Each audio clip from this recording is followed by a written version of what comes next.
Ladies and gentlemen, allow me to introduce Mother's Basement, the third biggest channel that I've covered in Boon Canon, and an anime YouTuber who said this at the beginning of this particular video. I'm pretty sure that I'm literally the only human being on Earth who cares about card game anime, and it's probably not wise of me to drop a 15-minute rant about it in the middle of the worst month for ad revenue of the year, but I just put out an SAO video, so I think I'll be okay. Well, sir, you'd be incorrect. Not only has this video gotten a view count close to your number of subscribers in the first week, indicating that it's a subject matter that your audience is interested in, but there's also the fact that the video has other problems to be more concerned about.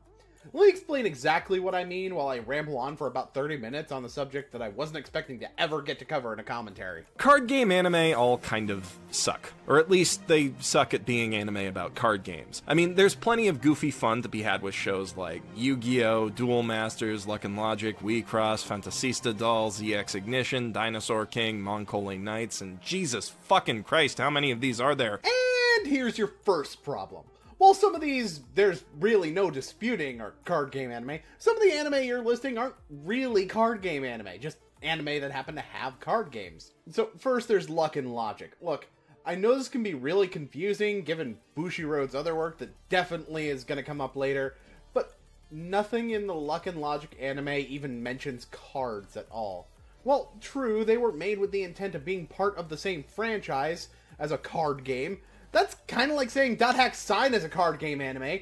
There's a card game that's an intentional part of the franchise, yes, but that doesn't make Dot Hack Sign about card games. Fantasista Dolls is one I haven't seen that does use a card game as part of its appeal that I personally never watched because shoujo just isn't really my thing. But that being said, it doesn't have a card game. That's gonna be real relevant later. ZX Ignition, Moncole Knights, and Dinosaur King all share the distinction of being based on a card game in some capacity, although Moncole Knights is technically not, but let's not make this more complicated than it already is. These are the ones that actually are what you're describing, in spite of a lot of people not knowing them.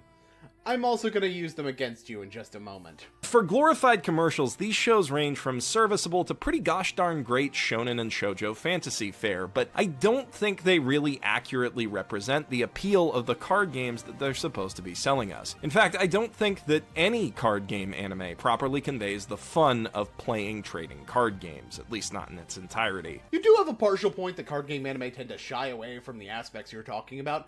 Allow me to shoot your glorified commercials argument in the foot multiple times with the shows you just listed. So first of all, there's Yu-Gi-Oh!, which was not originally made to be about the card game, but instead have more of a game of the week formula to it. The card game became the most popular aspect, and they just stuck with it. Hell, the entire premise is built around games in general, and the pharaoh inside the Millennium Puzzle being able to win them. There's a reason the show isn't called Duel Monsters, which is the actual name of the game in the show. And you know what I was saying about Fantasista Dolls earlier? How there's no card game yet?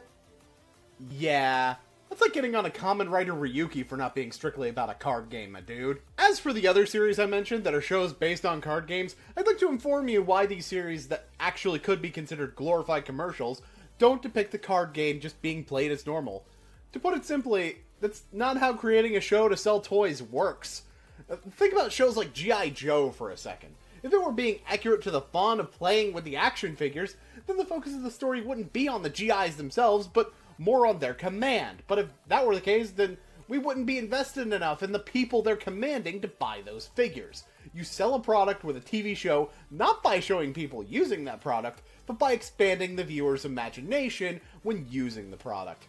This is going to be one of your later problems with the genre, but we'll cross that bridge. There's this formula that many battle toy anime follow. You start by having your characters play small games for 2 to 3 episodes, then you send them to a tournament that lasts for the rest of the core or season, and during that tournament they discover some dark, secret, mystical evil that they conveniently need to use many collectible variations of your toy that you are selling to defeat and save the world. This formula works, it makes for really entertaining kids' TV, but The trouble is that it really has nothing to do with the product. I mean, you can literally use the same basic structure to make it exciting to watch bread rise. Someone did, actually, and it's great. You can sub out this formula for something different. Monkole Knights puts a comedy isekai Pokemon spin on card collecting, while WeCross turns it into one of those magical girl Faustian bargain with the devil deals, which is actually really good. But the underlying issue remains. By putting the focus of your card game anime on something other than the card game, you're implicitly saying this thing is not interesting enough to carry a TV show on its own. What I can't help but hear from this is that an escalation of stakes beyond what would normally be in the game itself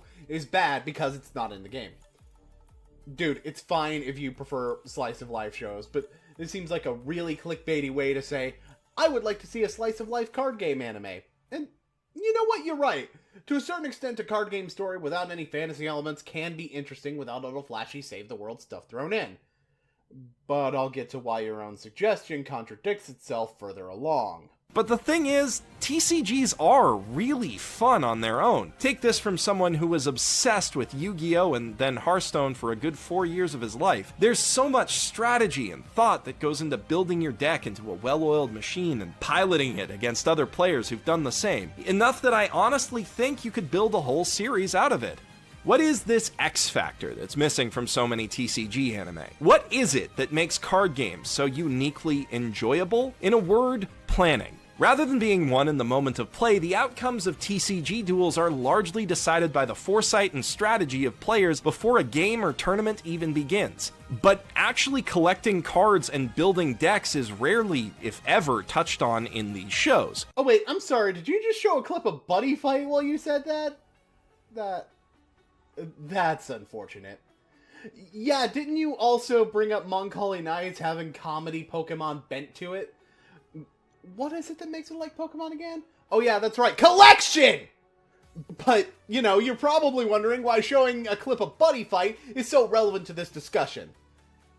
Gee, I don't know, maybe because of how important collecting new cards becomes in that series?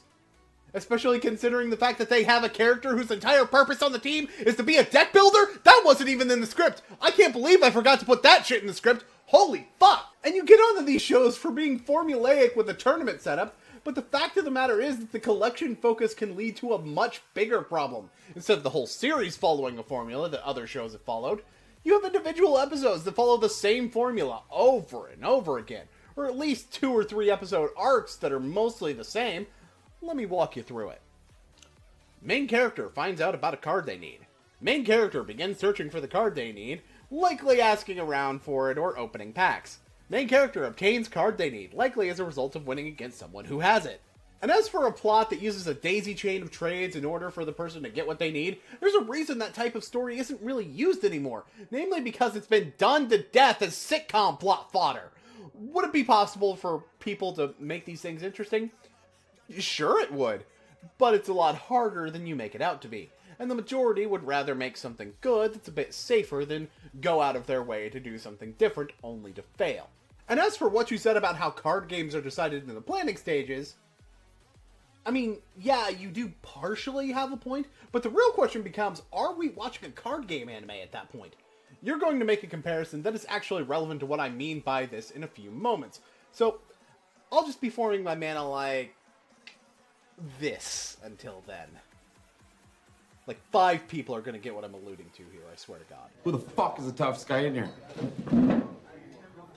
That'd be me. Yu-Gi-Oh! The anime constantly shows that the key to winning a children's card game lies in trusting your deck and believing in the heart of the cards, but that's absolute horseshit. While it may make for a thrilling anime moment to luckily pull the last piece of Exodia from your deck at the last possible moment, that's not really a good strategy for consistently winning games. In reality, anyone playing Exodia is going to stack their deck with as many cards as possible that either stall their opponent, draw more cards, or search for more pieces of Exodia, so that the odds of drawing the complete set go from being fairly low to being almost guaranteed within 3 to 5 turns of the game. They're not going to build a deck full of random monsters like Yugi's grandpa and hope for the best. Except, this was early Yu-Gi-Oh! So, you know, they totally would. Alright, I get what you're saying though. A real player wouldn't throw Exodia into a deck that didn't have a lot of draw power, and instead put the pieces into a deck that had better chance of summoning Exodia. Even though you're comparing a time when the only draw spell was Pot of Greed, which Yugi's grandpa already had in his deck, mind you. And Yugi had Swords of Revealing Light as a stall card, played in that duel to give him more draw steps to get Exodia pieces in his hand.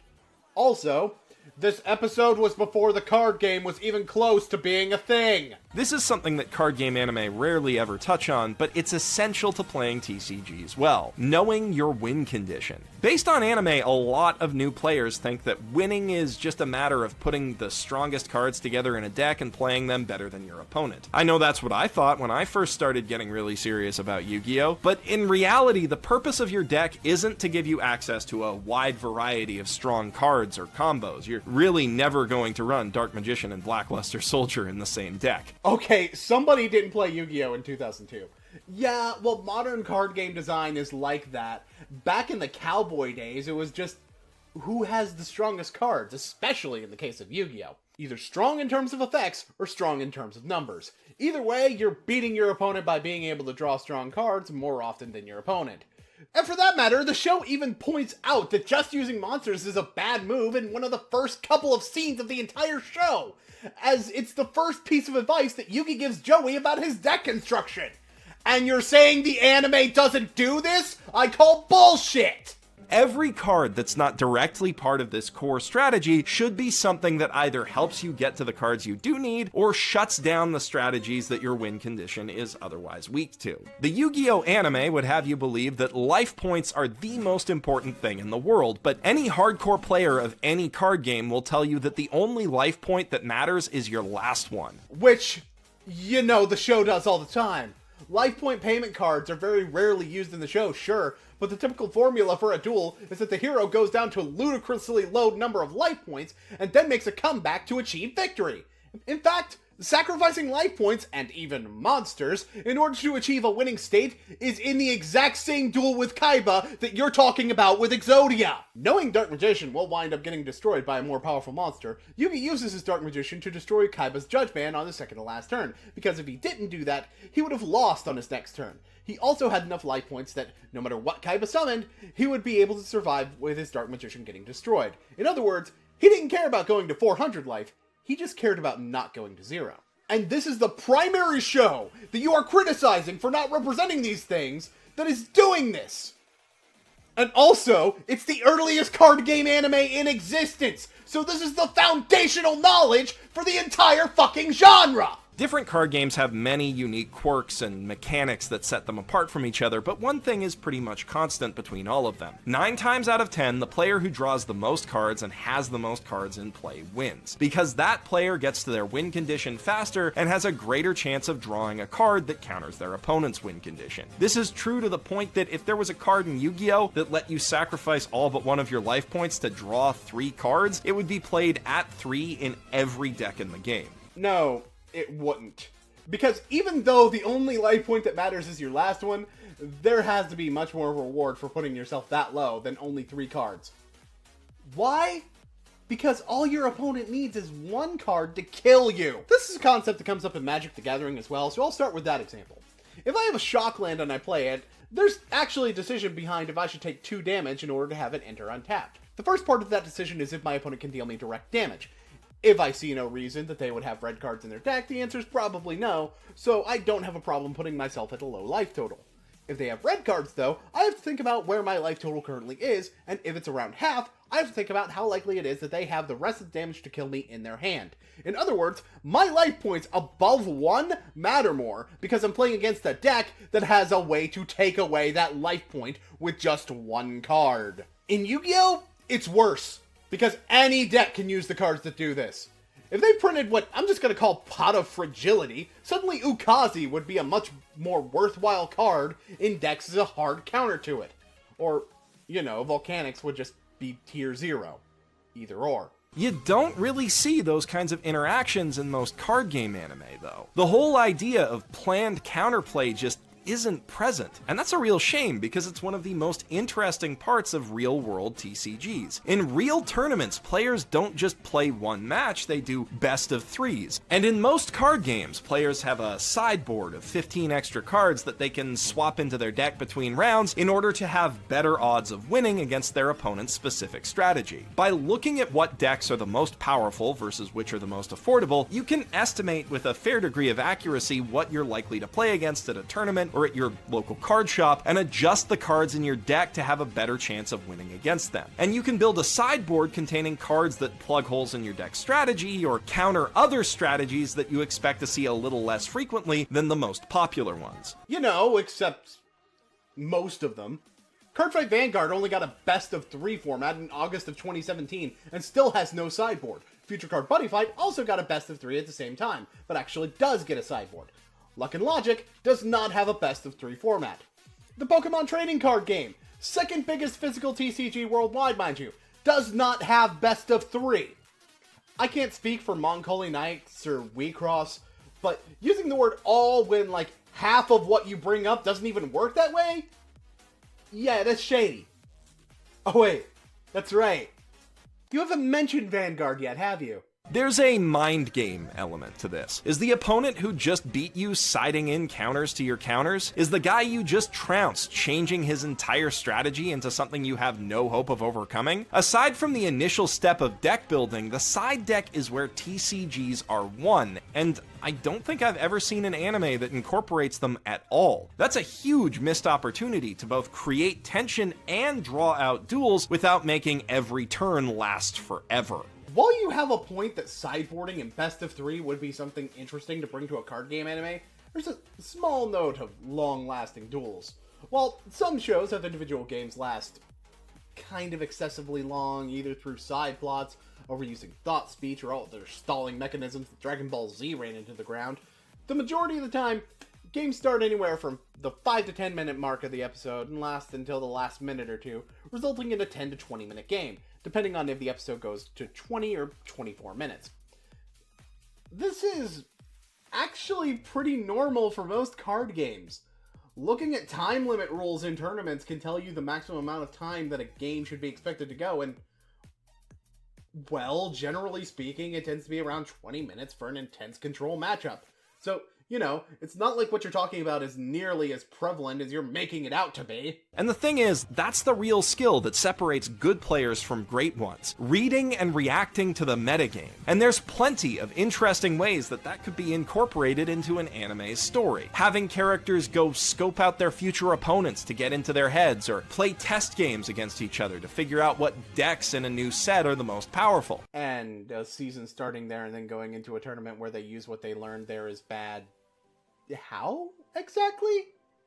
Hell, they shouldn't be changing their decks in the middle of a tournament anyway. That's super illegal, you chuckle fuck. Oh, unless you're playing like Duelist Kingdom or Battle City Yu-Gi-Oh, that's different. Hell, you could build a whole story arc around a character chasing down a card that they need to complete their deck before a tournament, or scrambling to find a replacement when they realize at the last minute that one of their key cards is a bad fit for their deck. See, I'm inclined to agree with you on this one. These could be interesting stories to incorporate. But an entire story arc built around a 1 to 2 card change, generally speaking, you gain the card you need either by trading for it, buying it, or opening packs until you get it.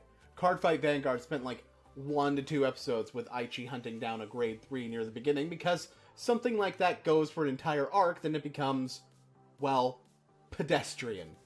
And selling your show on the pedestrian aspects of it is a bad idea. I mean, if you want to talk about card game moments that would make for great anime episodes, think of that one Yu-Gi-Oh tournament where everyone was scrambling to get their hands on Elemental Hero Stratos because he'd just been released and he was totally broken, and he was immediately limited to 1 afterwards. That could make for a great comedy storyline.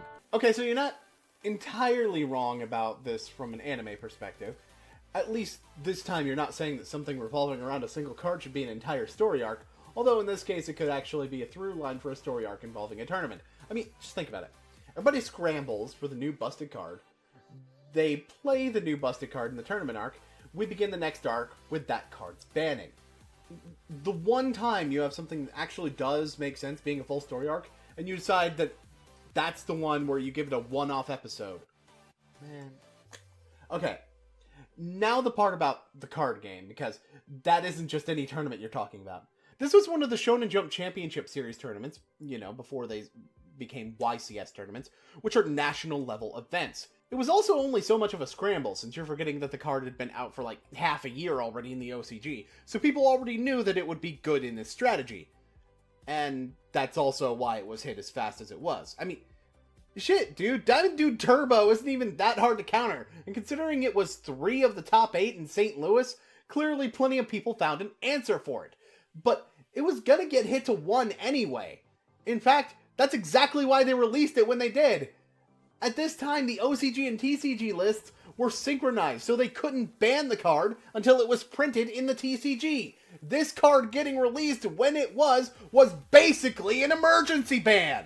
Or players could even play mind games with each other, trying to outguess each other's strategies and trick other players into using cards that will work against them. That would be a hell of a lot more interesting than, oh no, I am going to lose because my numbers aren't big enough. Oh yay, I drew the exact card I needed not to lose. Oh, I see. Well, I guess it's time to see if I top deck what I was looking for, and oh, would you look at that cruel ultimatum! That is a huge aspect of this that you just completely discounted, my dude. Gabriel Nassif's Called Shot. $1,000,000 Dragon Storm. Just fucking slam it. Hell, all of Alexander Haynes' Pro Tour Avstim Restored, where he used a deck built on a mechanic that's entirely based around drawing the card you need at the exact right time, and won with it. See, yeah, I agree with you that adding more treacherous villains who act like they want to help but purposely hinder the protagonist is an interesting thing that isn't done often. But saying the top deck is less interesting inherently is, well, kinda short-sighted. While having more treacherous plots involve things outside the game does make for an intriguing and more political story element, although that's a point that's about to shoot you in the foot, the fact of the matter is that the planning stages of the TCG aren't what draws a player into the games. It's the more dynamic moments within a game that do that. A skilled player knows how to create those moments all the time, either through using psychological tactics to manipulate what your opponent does, or just knowing your deck well enough to know the card you need that will get you out of this situation. Which, although not as common as games where everyone does things according to plan, knowing how to operate when you're on the back foot is very important. And much like in wrestling, the mark of a good hero in a card game anime is how they give themselves time to reach their answer. We only see Yugi do anything like this once in the Yu-Gi-Oh anime, and it's low-key one of the douchiest things I've ever seen an anime protagonist do. At the start of Duelist Kingdom, Yugi gives Joey Time Wizard, an OP effect monster that serves as a key piece in his strategy by destroying his opponent's monsters and buffing up his baby dragon. What Yugi doesn't tell Joey is that Time Wizard also buffs Dark Magician, giving him an effect that lets Yugi play spell cards from his hand on his opponent's turn like trap cards, which basically means that Dark Magician is a hard counter to Time Wizard. And since Yugi helped Joey build his deck around it, when he goes into the final tournament match with Joey, he knows that it's all but guaranteed that his friend will play Time Wizard, handing the duel to him on a silver platter. He makes this big show about them being on equal footing, but in the end, he had the duel rigged before they even started. Well, allow me to hard counter this entire point then, because Yugi didn't do jack shit. Yeah, I think the thing you're forgetting is that we have no indication that Yugi knew that Dark Magician was going to become Dark Sage as a result of Time Wizard's effect, especially considering one of the important aspects of the original Yu-Gi-Oh! You seem to have forgotten about in this short time. Namely that the Pharaoh is the one dueling Joey, as in, not Yugi. Yugi's the one who gave Joey the card in the first place, and when he did, nothing about the synergy with Baby Dragon was ever mentioned. So it could be implied that Yugi himself did not know about this interaction with specific cards. And while Pharaoh may have known about it, but just kept to himself so that he could ensure victory down the line, which really wouldn't be out of character for him to do if you were to actually read the manga and know how much of an evil bastard he really is, we've got no real proof that that's the case. Come to think of it, since we're focusing on Duelist Kingdom so much here, a lot of what happens in that arc disproves what you say about the show not using planning. For example, Pharaoh setting Dark Magician to bait Weevil into attacking into Mirror Force, the interaction between Summon Skull and Mikyu that resulted in him winning that duel. The only card that he might have top decked in order to win his duel against Mako was Curse of Dragon, but it would have worked if it was Summon Skull anyway. All things that involve strengths and deck construction and prior planning. Come to think of it, why are all of your examples from the oldest show possible? Who the fuck is the toughest guy in here? That'd be me. Picture an anime that's about a group of friends preparing for games at their local card shop and then gearing up for their first regional and then national tournaments. Studying opponents, reading the meta, going to booster set releases, and trying to build the newest decks by buying and trading cards with everybody else. A show with a structure not unlike a sports anime. Would it be as exciting as calling down the Egyptian gods onto the deck of a blimp to battle for the fate of the world? Maybe not in the same way, but with an emphasis on interpersonal drama and self-improvement, I could easily see it being as engaging as something like Haikyuu or Food Wars. Shokugeki no Soma actually provides a really good roadmap for this. There are a lot of similarities between the preparations for that show's cooking duels and the art of deck building. Though Soma mainly takes on opponents one-on-one instead of in a tournament setting, he still spends a lot of time analyzing their strategies and figuring out ways to counter them. The battle is really won before it even begins. No, not really. Because the act of cooking is the equivalent to the card game, and the judgment is the final result. I'll give you that Kuro Basket is much more like what you're talking about, even though it's essentially a comedy anime. Shokugeki no Soma is the much better comparison of what I'm talking about. See, the stuff you're calling the prep time, that's the actual game in and of itself. The judgment is simply the result of that game, and almost every episode has something go wrong with what Soma is doing. That would be the point where the opponent interferes with your strategy. Much like many of the early games in the Yu-Gi-Oh! Anime, these interactions force Soma to change his strategy in mid-battle in order to come out on top. And that is what makes the tension. Again, you're not entirely wrong here, since a card game anime that treated the deck building with more credence than the game would be a different approach. But for one, I doubt it would have as big of an audience as you're making it out to be. And for two, the fact remains that your comparison isn't exactly one-to-one on what stage of competition Food Wars represents. And anime fans love this dynamic in Food Wars. I put out a whole video about it last fall. Food Wars proves that this kind of conflict can be exciting. So does Baby Steps, which spends as much time focusing on Eita's preparation for tournaments and how he studies opponents as it does on the matches themselves. I'd love to see a TCG anime take on a similar approach to these shows, be it something more absurd set in a card game high school like Shokugeki no Soma, or a more realistic story where the entire world's economy and education system isn't based on a children's toy about friends at a local card shop having fun. Those details don't matter so much. The important thing is the focus on strategy and planning over luck and friendship or whatever. Not only are you about to shoot your own argument in the foot, but since your primary example of a show doing this wrong was Duelist Kingdom Arc, none of Yami Yugi's duels end by way of top deck answer in Duelist Kingdom. The answer is pretty much always on the board before he actually uses it. Well, either that or it's Bakura literally being the change of heart or some other bullshit like that. But the point is, it's more common for Joey to rely on luck in order to win than either incarnation of Yugi. Fuck. Them bringing up the power of friendship is just the equivalent of telling the other person to concentrate and figure out the solution. Don't believe me? The Japanese version of the Mai vs. Joey duel speaks volumes here.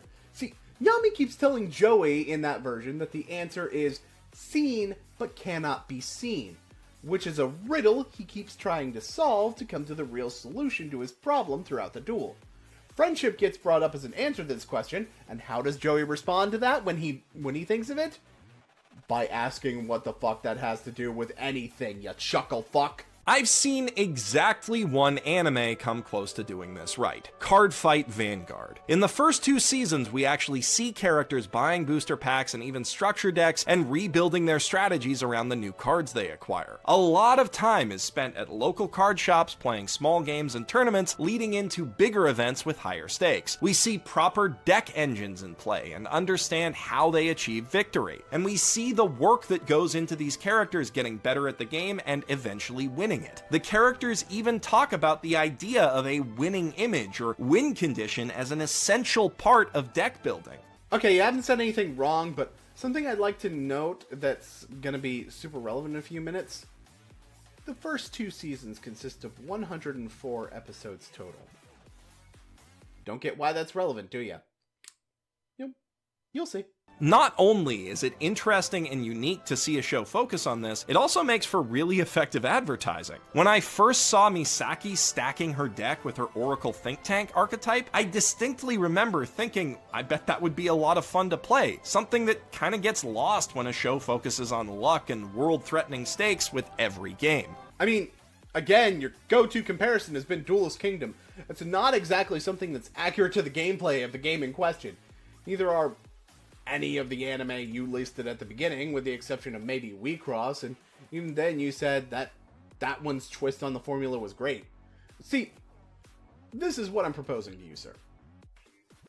These other shows aren't less effective ads because of the heightened stakes, especially since, as you said, these stakes normally don't come into play until near the end of the season, but rather due to how inaccurate what they're doing, and for the most part, just they aren't very good players, especially considering the fact that the thing that impressed you is in the 3rd episode. Most of the shows you brought up haven't even fucking introduced a main antagonist at this point, with the exception of Yu-Gi-Oh! Because it wasn't supposed to be about the card game, for fuck's sake! Your Dungeon Dice Monsters, please, just right fuck! Unfortunately, as its seasons go on, Cardfight slowly devolves into trips to alien planets and battles against an evil void that steals your soul if you lose at card games. It loses faith in the more grounded depiction of TCG play that set it apart from stuff like Yu-Gi-Oh!, eventually becoming just like those shows. And while it seems to have worked commercially, the show's been airing continuously since 2011, I can't be the only one who thinks that kinda sucks. Again, pointing to Shokugeki no Soma, a lot of people have been disappointed with the central arc for shifting the focus of the series from cooking the very best like no one ever cooked to this ideological battle for the soul of Totsuki Academy against the evil council of food villains. It's not necessarily bad, I enjoyed it a little bit, but it feels more anime than it needs to. Oh, for fuck's sake. It's called escalation of stakes! Vanguard started with a national championship and moved to a world championship in the 2nd season. This is what we like to call television storytelling 101! I mean, you're basically saying these shows are bad because they aren't pure slice of life, because they never were to begin with! And Link Joker— I get why shows have this focus. They're aimed at children, and it's easier to wow kids by showing them big, cool monsters sold at a corner store near you, battling each other for the fate of the world. But Vanguard proves that more grounded stories can work. And the success of sports anime like Haikyuu demonstrates that you really don't need big, dumb anime magic fights with massive stakes on a world-changing scale to keep kids engaged. Or adults, for that matter. First of all, you of all people should know that Japanese animation very frequently markets to adults instead of kids, much more often than is done in the West. But you do kind of have a point about that in regards to card game shows. That being fucking said, your comparison is dog shit. See, while you have more ground to stand on in a show like Shokugeki no Soma, you kinda lose your footing when you start saying that sports anime are proof that a grounded show can work. Because when it comes to Cardfight Vanguard in particular, you're comparing its direction after 104 episodes to a series with only 60. Yeah, that's the thing about the vast majority of sports anime, and I do mean the vast majority. They only last for like 1 or 2 seasons. The only exception to this that even comes close to crossing my mind, especially when it comes to shonen, which is the majority genre for card game anime, and sports anime for that matter, is Prince of Tennis, but some could view that as the exception that proves the rule. Hell, even Hikaru no Go, the most grounded equivalent, only reached 74 episodes. Now, see, I'm a bit torn on this video in some ways. Well, yeah, a more limited run approach to the genre instead of a long runner would be interesting. It does feel like you're dismissing what makes a long-running anime actually work, or a long-running show in general work. There's always an escalation of stakes from season to season to the point where pride and winning a tournament become, well, just plain not enough. It's kind of like pro wrestling in a way. If you want to keep selling tickets, you have to make people think that what you're doing is bigger and better than what you did before now, and adding an extra layer of conflict is an effective way to do that. Most shows that run for long periods of time that don't do this are shows where what happens from one episode to the next has little to no consequence unless it's a season finale or season premiere. I would accept this as more of a video that really just shows your audience about TCGs through a different lens, if not for the fact that you don't seem to fully understand how those work either. I mean, sure, you do have some understanding. Yes, reading the metagame and building your deck to interact with that metagame is important, and so are concepts like knowing how your deck is supposed to win or having a proper engine to get your deck there. The problem, though, is that, for one, you seem to discount the fact that the majority of decks need multiple different winning board states in order to be consistent enough to compete, and that, well, aggro exists.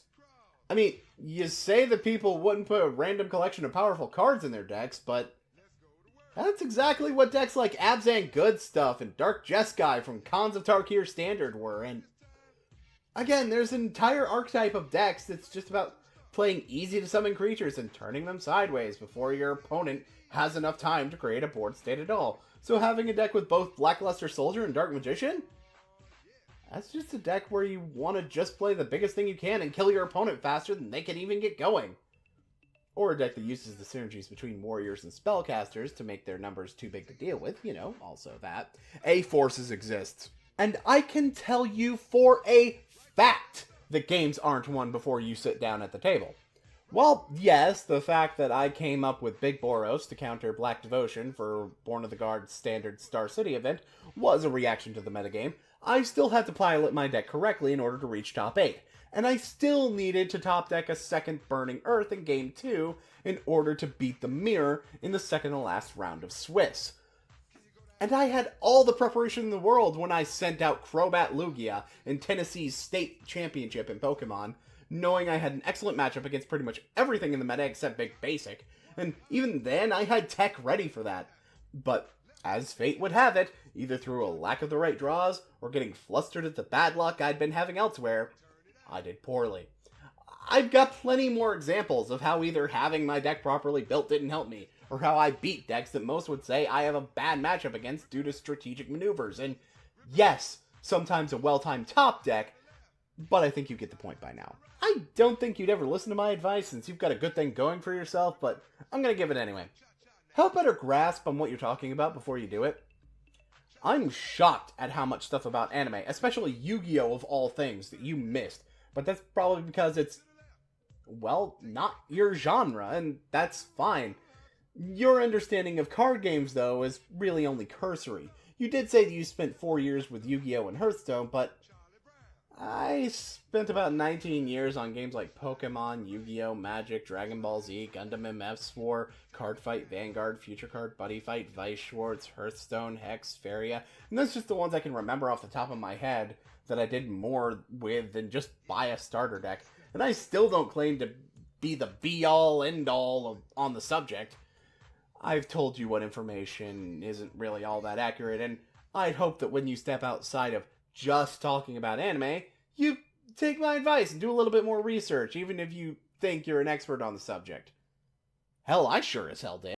Oh yes, I'm Mass Panther, and this is my rant about the Disney Wars, as I call it. The Star Wars, current Star Wars by by Disney and all that shit.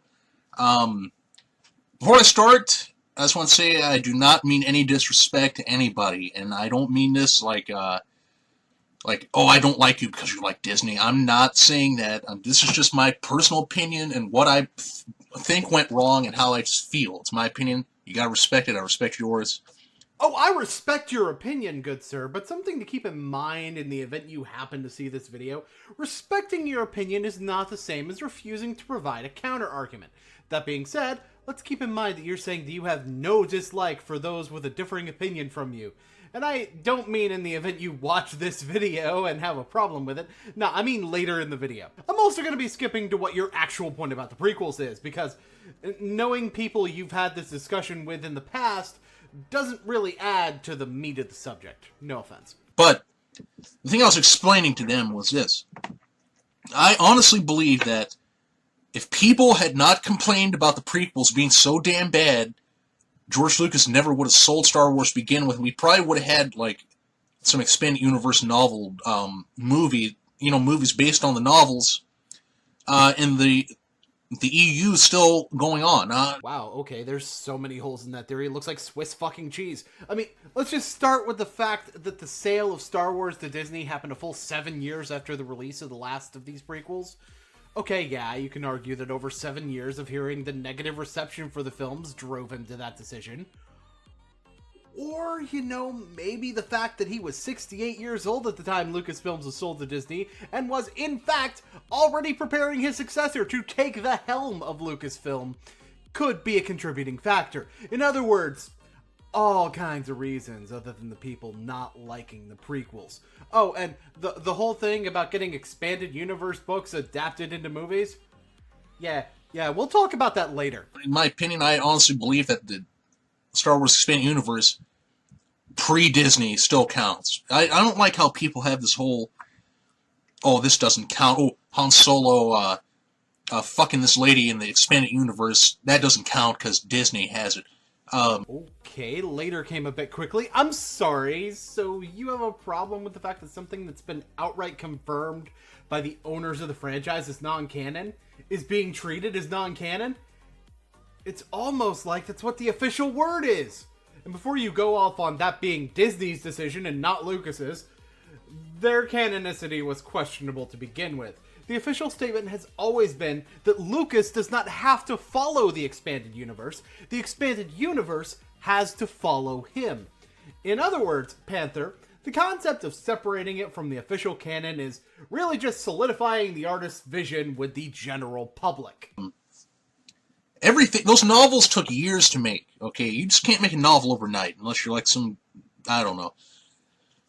But to me, if people spend time to make these things, they count. So all the 30 plus years of novels that the Expanded Universe brought to the game, those all count. Everything they did, it counts. That's just my opinion. What the fuck is this argument? I'm not trying to say the novels are for nothing, but the way you put it, you're pretty much saying that if it took time to make, then it should be canon to its universe. Even though, if that were true, you could say that about anything. Think about it this way. If I were to write a crossover novel between Star Wars and Star Trek, and it takes me time to write the novel, because as you said, you can't write this stuff overnight, and I write it with no intent of it being canon whatsoever, then is it canon? Now, obviously anything in my story that doesn't contradict to the original canon can be treated as functionally canon, which is why I want to address your repeated use of the phrase doesn't count in my final thoughts. But, well, at the same time, if people who create the canon decide to contradict what I've already done, then they're allowed to do so, because it's their property and not mine! Like I was saying before, if the prequel fans, if they had, well, not the fans, but the people that complained about the prequel so damn much, if they would have just stopped doing that whole, oh, well, I'm 45, I'm 55 years old, and I didn't like The Phantom Menace because it didn't make me feel like I was 6 again. Well, whatever. If you don't like it, just don't watch it. It's just, I mean, yeah, people who are acting like that are, what's the word? Dicks, let's say. But at the same time, you act like those are the only people who didn't like the prequel trilogy. And yeah, I can honestly say that they aren't quite the abominable mess that some purists make them out to be, but you'll bring up a couple of the complaints yourself anyway, so I'll save that. Everybody, like, people are just hating on George Lucas so damn much for those prequels. I just don't understand the hate. I just remember, I don't know, it's just people complaining about Yoda with a lightsaber jumping around. I don't know why that's such a big deal. Well, yeah, okay, it's not a big deal to you, so let me explain why it would be a big deal to other people. It undermined Yoda's purpose in the original films. He represented the power of the mind, which is why his frailty was so important in the original trilogy. He was mentally strong, but physically weak, but the mental strength overshadowed his physical weakness. Now, personally, I agree with your side.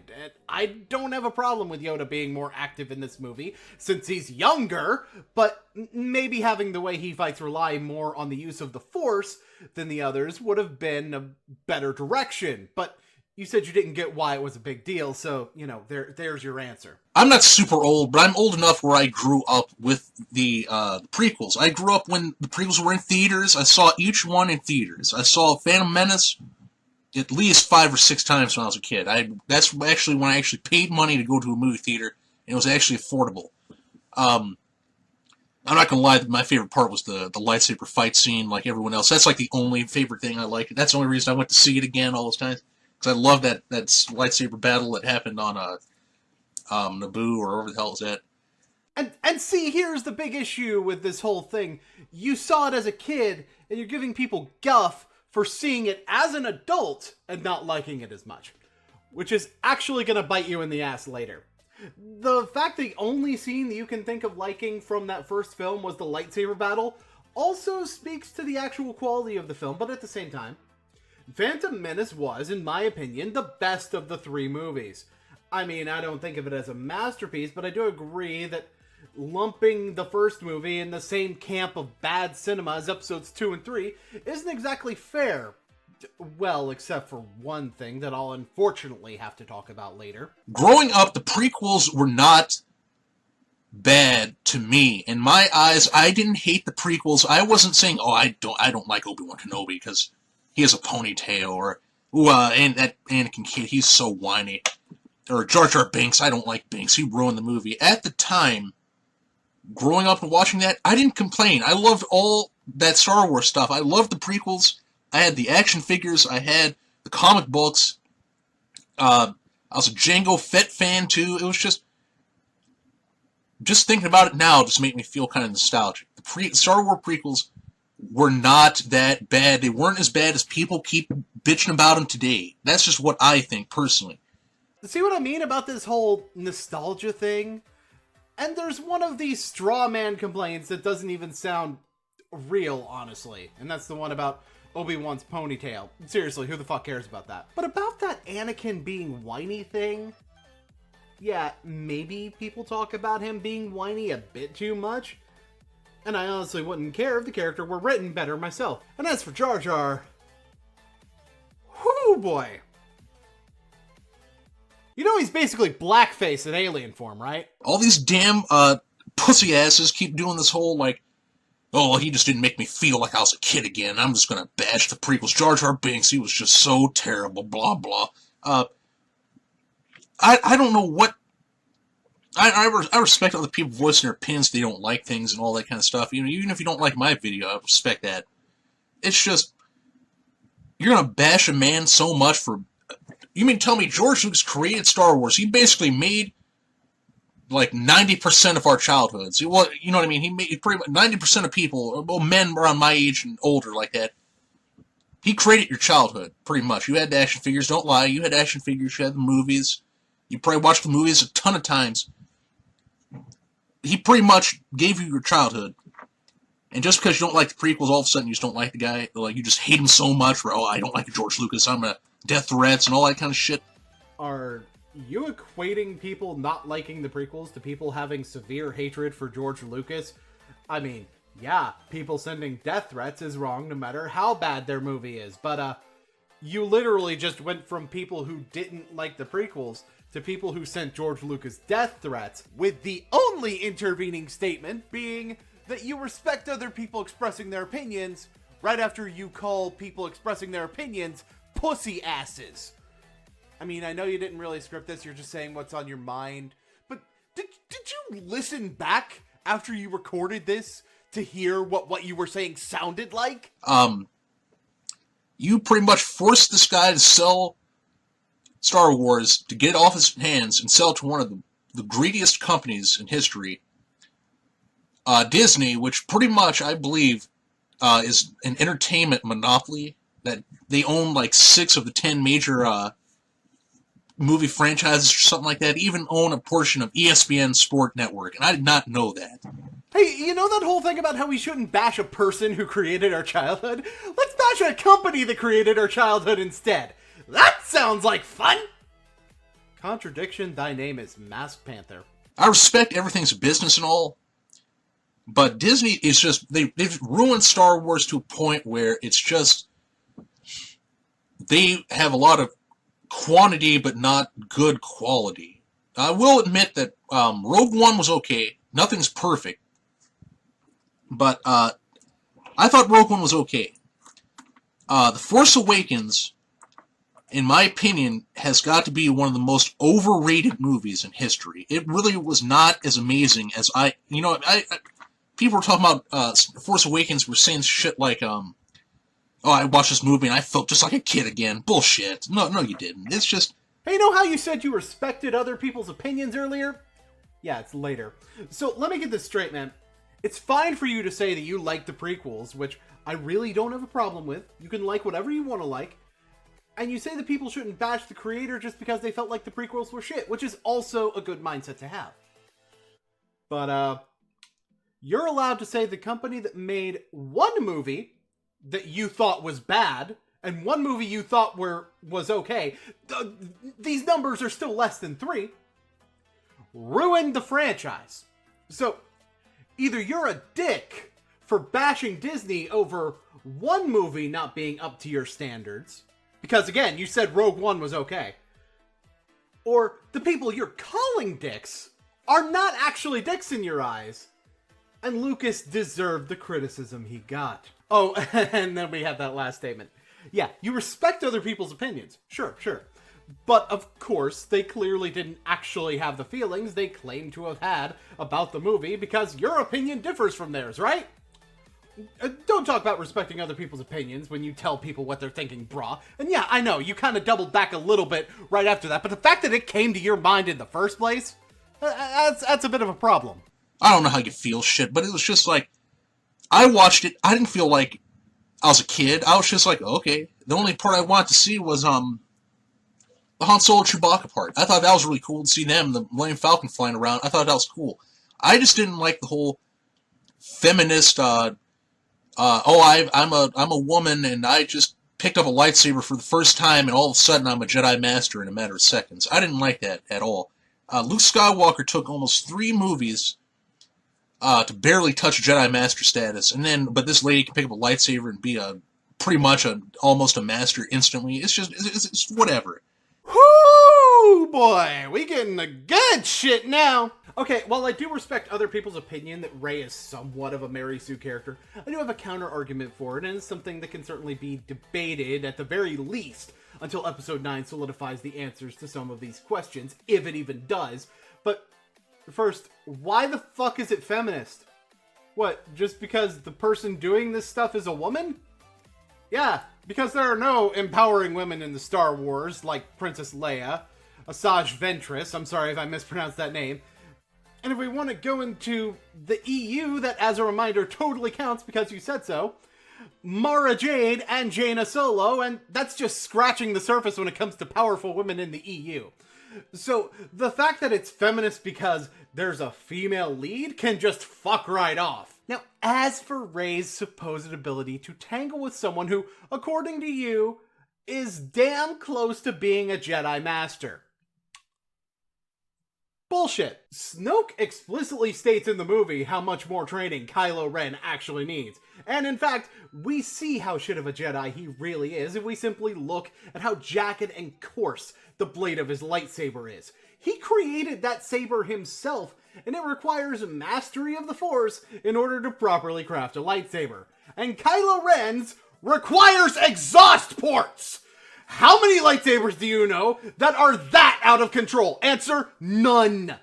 It is symbolic of the fact that Kylo Ren is nowhere close to being a Jedi Master. But of course, then I need to show that Rey's mastery of the Force isn't quite as gargantuan as you're making it out to be.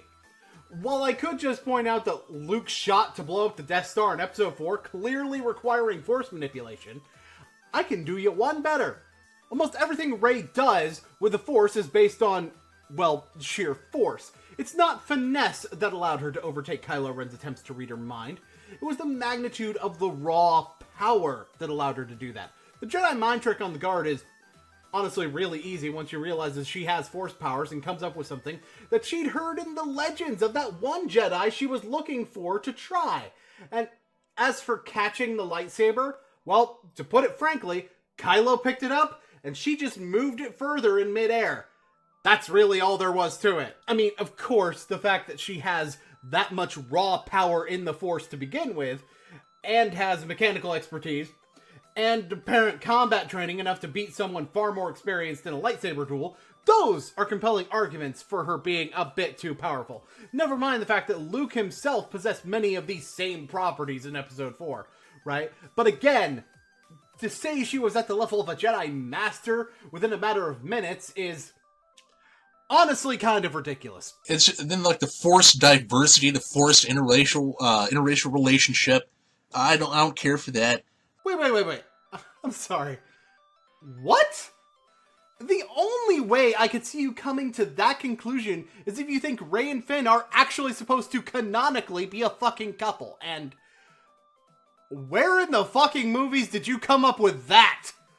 Starting to think you're just making up shit to not like the movie now, man. It's just, I'm not saying these things are bad or anything. It's cool and all. It's just, growing up, when I watched the original trilogy, the prequels, all that, when I saw Princess Leia, or some female character, I was just like, okay, she's one of the guys. She's part of the team. I was cool with it. I had action figures and all that stuff. But now it's just like, oh, well, she's a woman. Oh, that's a black guy. He's black. Oh, look at that. Speaking of that, Lando Calrissian. Growing up, he was just Lando. He was just the smooth talker, gambler, Han Solo's friend. They were best friends. But now it's just like, oh, look at Finn. He's the black guy. Black guy. Oh, he's black. Oh, she's the woman. She's the white lady. The white sexy lady. I just don't like how everything has just become... They preach this whole everyone's equal thing, but yet the first thing that comes out of people's mouths are like, oh, that's just the white woman, or that's the black man. Are you even complaining about the movie at this point? Or are you complaining about the way the fans react to the movie? I mean, there's no reason you can't treat Rey or Finn as just one of the guys like you did with the original trilogy, as you stated. Unless you're doing what I thought you were doing and finding an excuse to not like the movie. If it's the way people react to this stuff, then why can't you do what you did with the prequel trilogy and enjoy it for what you think instead of what other people think? If it's you thinking of things this way, why can't you look at Finn as the ex-stormtrooper looking for redemption, or look at Rey as a Force-adept scavenger waiting for someone that may never come? Why is it that you can't look past the gender and the skin color of these characters, but you can look past that with the original trilogy? How about you just look at the person as just being a person? That's how I always looked at Princess Leia. I just looked at her as one of the guys. I didn't, like, part of the team. I didn't say, like, oh, she's just a woman. I never was like that. I never looked at Lando and was like, oh, he's just some charismatic black guy. He was Han Solo's friend. They were friends or buddies. That's how I looked at it. I just didn't. That's where I don't like how Star Wars has turned. They're just doing that kind of stuff. They're doing this whole, like, all the novels that happened for 30 years, they don't count. All that bullshit. Well, thanks for answering my question. You honestly think that the movies are just using Finn as the black guy and Rey as the woman. So at this point, I can't help but ask you, what the fuck was the entire first section where Finn and Poe escaped the First Order about then? Was that about Finn being the black guy? Fuck no! It was about character development for both characters. What was the whole scene showing Rey going through the wreckage of an abandoned ship in the desert for? Was that to show how much of a woman she is? No, it was about showing who she is as a person, gender be damned. So, again, why can you only see these characters as gender and race? All these damn, like that Star Wars Freemakers crap that's on the Disney Channel with the Legos. It's just... Oh, you mean like Revenge of the Brick from 2005, same year as Episode 3, as in the last movie of the prequel trilogy, long before Disney was even in the cards came out. You mean like that? Or The Quest for R2-D2, which was in 2009, also pre-Disney. Or what about Bombad Bounty, another Lego Star Wars special from 2010, also pre-Disney? Or, the Lego Star Wars video game series that all of this was based on. Yeah, you're about to say that you understand that they have to market towards kids, but based on the fact the first thing you complained about right before saying they're going too far is something that goes back to when the prequels were fresh in people's minds, yeah, fuck off with this shit about it being Disney's fault, man.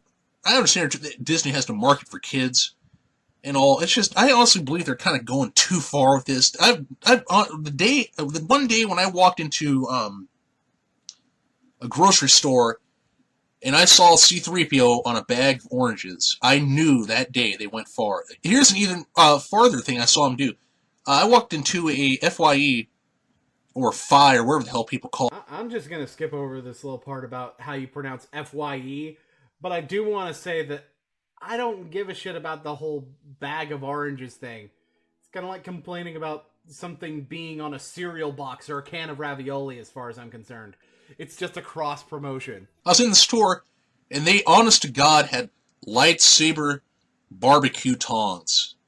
And at that moment there, I was like, yeah, they have went overboard with this. Wait, that's your definition of overboard? How dare a popular franchise have cooking utensils? I mean, fuck, you should take a look at the crazy shit that WWE gets sometimes. You know, Hulk Hogan had a workout kit? And pasta? Star Wars is pretty much being pimped out by a greedy corporation that already has enough money. Disney's already doing the whole, let's make live-action movies of our animated classics. Why the hell didn't you do that before? Because they didn't want to? What the fuck does this have to do with Star Wars pimping itself out? Oh, and again, Lego Star Wars 2005. You know, bed sheets back in the 80s. And something tells me the only reason you didn't know about the crazy merchandise from back then was because you were too young to notice. But I'll just save that for my final thoughts. I don't know. It's not completely Disney's fault because everyone's doing this. The moment Star Wars was bought, I knew then and there that nothing was off limits. Now everything's getting remade. Everything's copied and pasted, rehashed. Star Wars is just about putting about every damn thing now. You got Star Wars pacifiers, Star Wars condoms, Star Wars mustard, Star Wars socks, Star Wars pins, Star Wars wigs. It's just really, they're overdoing it. Disney has overdone it. Okay, I'm not really going to bother with the whole rehash thing since I don't really care, and it doesn't sound like you do either. Let's focus on your list of merchandise. Pacifiers. I looked for this online. I only found ones on Etsy, which is a site for people to individually sell things that they make. Yeah, that ain't Disney. That ain't even official. Condoms. Nope. Mustard. If it does exist, it would be in the same vein as putting a character on a cereal box, just a cross-promotion thing and nothing more. Socks. Dude, everything gets fucking socks. I have Groot socks and I have Deadpool socks. You just slap a logo on some socks and boom, branded socks. Done. Pens. Same thing as socks. Also, the 80s. Wigs. You mean like you would have with a fucking Halloween costume? Yeah, I get that some of that stuff might be facetious, but the stuff that I can honestly say was, not only was around during the prequels, that childhood age of yours before Disney overdid it, mind you, but also during the 70s and 80s when the movies first came out. Let's blame Disney, even though it's always been there, and I was just too stupid to notice. That was terrible. I don't mean to sound redundant and just repeat everything I'm saying again, but it's true. It's all these phony fans just popping up out of nowhere saying, oh, look at me, I'm wearing a Boba Fett shirt, I know everything Star Wars. I'm not trying to say I know everything myself. It's just, and it's cool if you just get into Star Wars, that's a cool thing too. It's just, what bugs me is there are fans like myself who have watched Star Wars growing up for decades, years and decades, through childhood to adulthood. And, people like that don't try to act like they know everything Star Wars. I just don't like how these newcomers just step in the game and they put on a Darth Vader shirt and then they try to act like they know more than I do. That's what I don't like. So, douchebags. You don't like douchebags. Got it. I hope you don't mind if I just scoot around you complaining about people being douchebags, because I agree with you 100%. People, don't be douchebags. I don't know. The point of this whole video is Star Wars, in my eyes, I've said it time and time again, has been ruined. I don't even watch the new stuff. I saw Rogue One one time. I thought it was okay. It was better than Force Awakens. Force Awakens was just garbage. That's extremely overrated, in my opinion. What I mainly do now is I try to dig into the past and read the Star Wars EU novels pre-Disney Wars, and I enjoy those pretty much. Like, I'm trying to buy all those because, in my opinion, the Star Wars Expanded Universe is the real canon. Stop! That's exactly the problem with this video. Look, there's nothing wrong with you liking the older interpretation of Star Wars lore over what's being given now. You have every right to like what you want to like and dislike what you want to dislike. It's cool. But based on the contradictions on your reasoning, that's what leads me to bring up your nostalgia blindness. And I want to come back to your wording of what counts and what doesn't count. You see, the way you phrase that, and indeed the way you word that, you treat it as though it's more about worth than about canonicity. But the fact that it's not officially canon doesn't take away from its merit as a literary work. Hell, there's plenty of places where they draw inspiration from the original expanded universe, even in the post-Disney era. Grand Admiral Thrawn that you mentioned being a primary example. You contradict yourself in terms of the criticism that is appropriate as well, bashing those who would berate George Lucas for prequels, while bashing Disney for one movie that you don't like and a marketing strategy that, as I pointed out, was there to begin with before Disney was ever involved. So my advice to you is this. Feel free to leave the nostalgia goggles on if you wish when it comes to the works of the franchise. Just try to be a bit more aware of when you could be criticizing the present day for what the past you enjoyed so much did. Today is Wednesday, and that means it's time for an MTG Top 10. Last week, I officially went from doing one of these a week on Fridays to doing an MTG Top 10 every Wednesday and Friday as a result of going full-time on content creation for the summer. There is a benefit to doing two of these a week, and that is that I can do two MTG Top 10s in a week that are related to one another, that tell sort of different parts of the same story, and that's what I'm doing this week. In these two top 10s, I'm going to be doing something a little bit different than I usually do. Most of the time, these look at individual cards in some particular category and then rank them based on their performance at Magic's highest level tournaments. In both of this week's MTG top 10s, I'm looking at entire mechanics. I'm still using objective data to rank them, but instead of just looking at one card, I'm looking at mechanics collectively. Okay, so problem number one, that bad take. I mean, whatever, I've heard Tolarian Community College have bigger slip-ups in cutting takes, but it's still there, and your medium is much more audio-oriented than visual, like the professor's is, and this is happening in, like, the first few seconds of your video, so it's gonna stand out more. Problem number two. Not really a problem, per se, but just something I want to point out. In the case of this particular scenario, doing two videos instead of one is really just a bit of extra writing for the final product and extra editing. I mean, I don't exactly know your workflow, but based on what you're going to say about your criteria, I'm guessing your research is the #1 time sink in making your videos. And the two videos you're talking about, best and worst mechanics, would have research of really only one video. Again, not really a problem, and in fact, I agree with this strategy for getting more out during a period where you have more time while not burning yourself out, but I kind of just felt like noting it. Problem number 3. Objectivity. Boy, I would probably be less inclined to cover this if not for the claim of objectivity in this video, which does bite you in the ass when you start talking about the mechanics specifically. I'm not even willing to say that you don't have a good claim to objectivity overall, but I would like to note that I do have some things against your criteria that I'll go over in a moment when you talk about that. Speaking of moments! So in this video, I'm going to talk about the 10 mechanics in Magic history that have had the worst performance at the game's highest level, and on Friday, I'll talk about the best ones. The methodology for these videos is similar, but has a little bit more going on than usual. I'll be using my usual point system to assign points to cards, which means Pro Tour, Legacy, and Vintage Championship top 8s, as well as Mythic Championship top 8s are worth 2 points, and Grand Prix top 8s are worth 1 point. But because I'm looking at all the cards in a particular mechanic, there is more to talk about. But first, there's also more to talk about in regards with your scoring system. It puts a very hard cap on cards that are not legal in Modern. While I'll admit the statistics don't really show this to be a big deal since most of what's on this list is actually Modern legal, it is worth noting that not only is there no Legacy Pro Tour, but there are way fewer Legacy Grand Prix events than Modern, Standard, or hell, even Limited. Well, I don't think it had a huge impact, save for a couple of cases near the top that I'm gonna get to. This criteria does put cards that were not in Modern at a disadvantage. I'd also like to note that winning a tournament should probably be more valuable than just getting to the top 8, but I'd be splitting hairs if I really held that against you.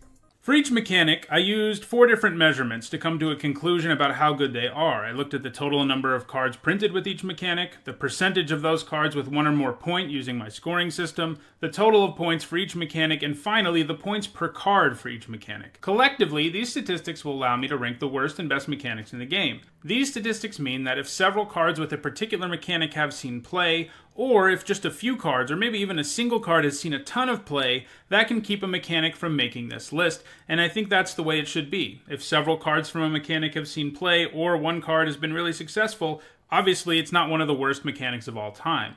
Okay, so, no. Well, yes, if several cards have seen play in one format or the other, then obviously the mechanic itself isn't that bad. But if a couple have seen a ton of play, that's in no way disqualifying, although that's where you have to enter subjective territory. Because if one card is being used for that mechanic, then yes, it should be considered that that mechanic is what makes the card good. Therefore, it is not one of the worst mechanics. See, this is the challenge with something like this. You can call objectivity all you want and use all the stats you want, but the fact of the matter is that at some point, you really do have to read the cards and analyze why they're being used in order to make a proper decision on whether or not the mechanic is what's bad. So for a mechanic to find itself here, it has to have never had any sort of sustained success at a high level, collectively, or on a single card. There were some requirements that a mechanic had to meet to be eligible for inclusion on this list. First, the mechanic had to be around by the end of 2017. I didn't think it would be fair to include newer mechanics because they are at a huge disadvantage here, simply not having as much time to see play. Additionally, a mechanic has to appear on 10 or more cards to be eligible. This means that some mechanics that are widely considered horrible, like Sweep and Epic, aren't eligible for this list. My reasoning here is, again, that they are at a considerable disadvantage, since if a mechanic barely appears on any cards, it's difficult to judge whether that mechanic is bad or just hasn't been given a fair shake.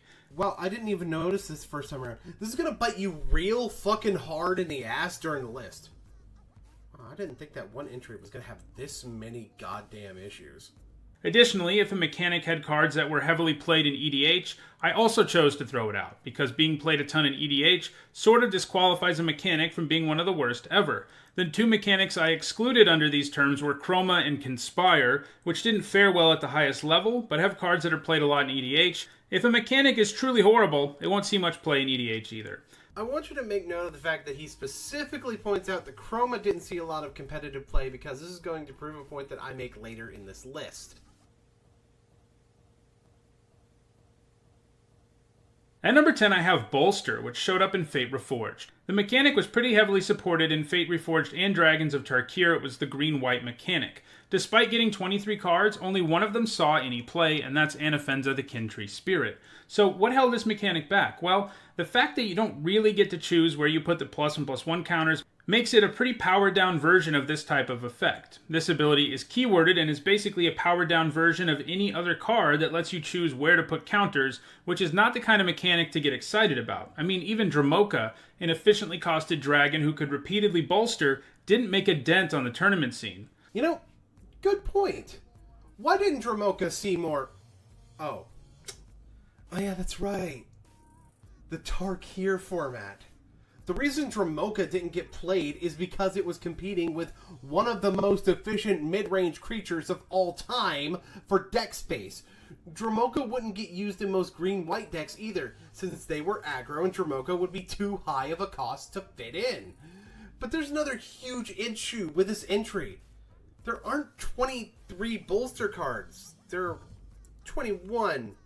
I know exactly how this happened too. You see, when you look at MTG Salvation's card database, it actually lists Dramoka the Eternal and Elite Scaleguard twice because of the fact that they were reprinted in Commander.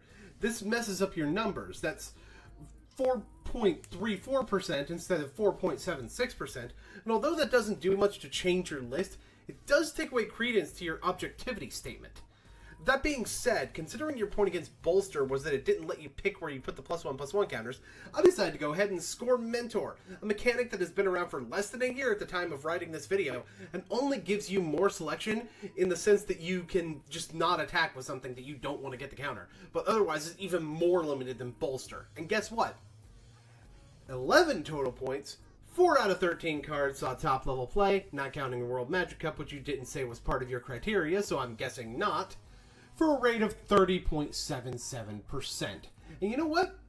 Maybe it's not that great, but I think it proves that not getting to choose where you're putting a counter isn't as weak as you think it is. If the limitation of only your weakest attacker can see play, and maybe the reason on your weakest guy whenever didn't, is because Tarkir format was broken! And one more thing, about you making exceptions based on being played in Commander. Do you mind telling me how Conspire, which has 36.36% of its cards appear in more than 100 decks on EDH Rec, gets this exemption, while Bolster, which has 47.52% of its cards appear in more than 100 decks on EDH Rec, does not? That seems sketchy. Seems real sketch.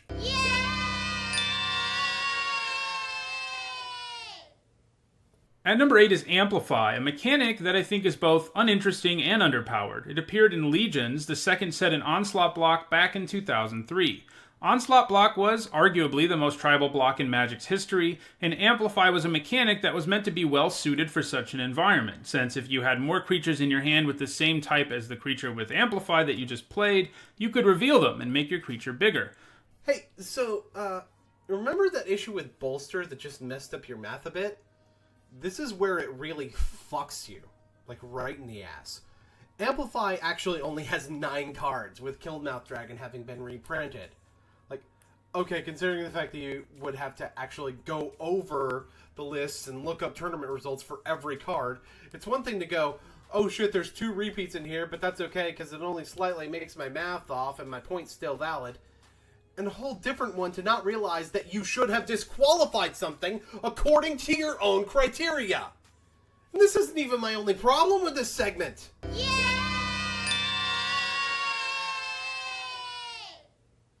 The one card with Amplify which saw a tiny bit of success is Killmouth Dragon, who has 1 Pro Tour top 8 from Onslaught block in a ramp deck that happened to run several dragons.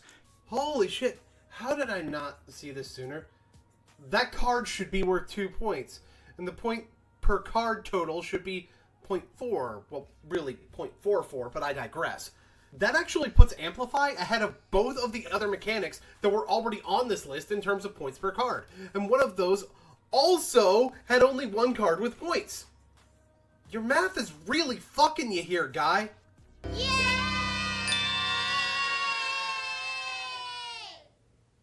I think there's a reason that, despite the mechanic being 16 years old, and despite the fact that we've had many tribal sets, we've never seen this mechanic return. What the fuck does that say about Chroma then, which you also disqualified due to Commander playability?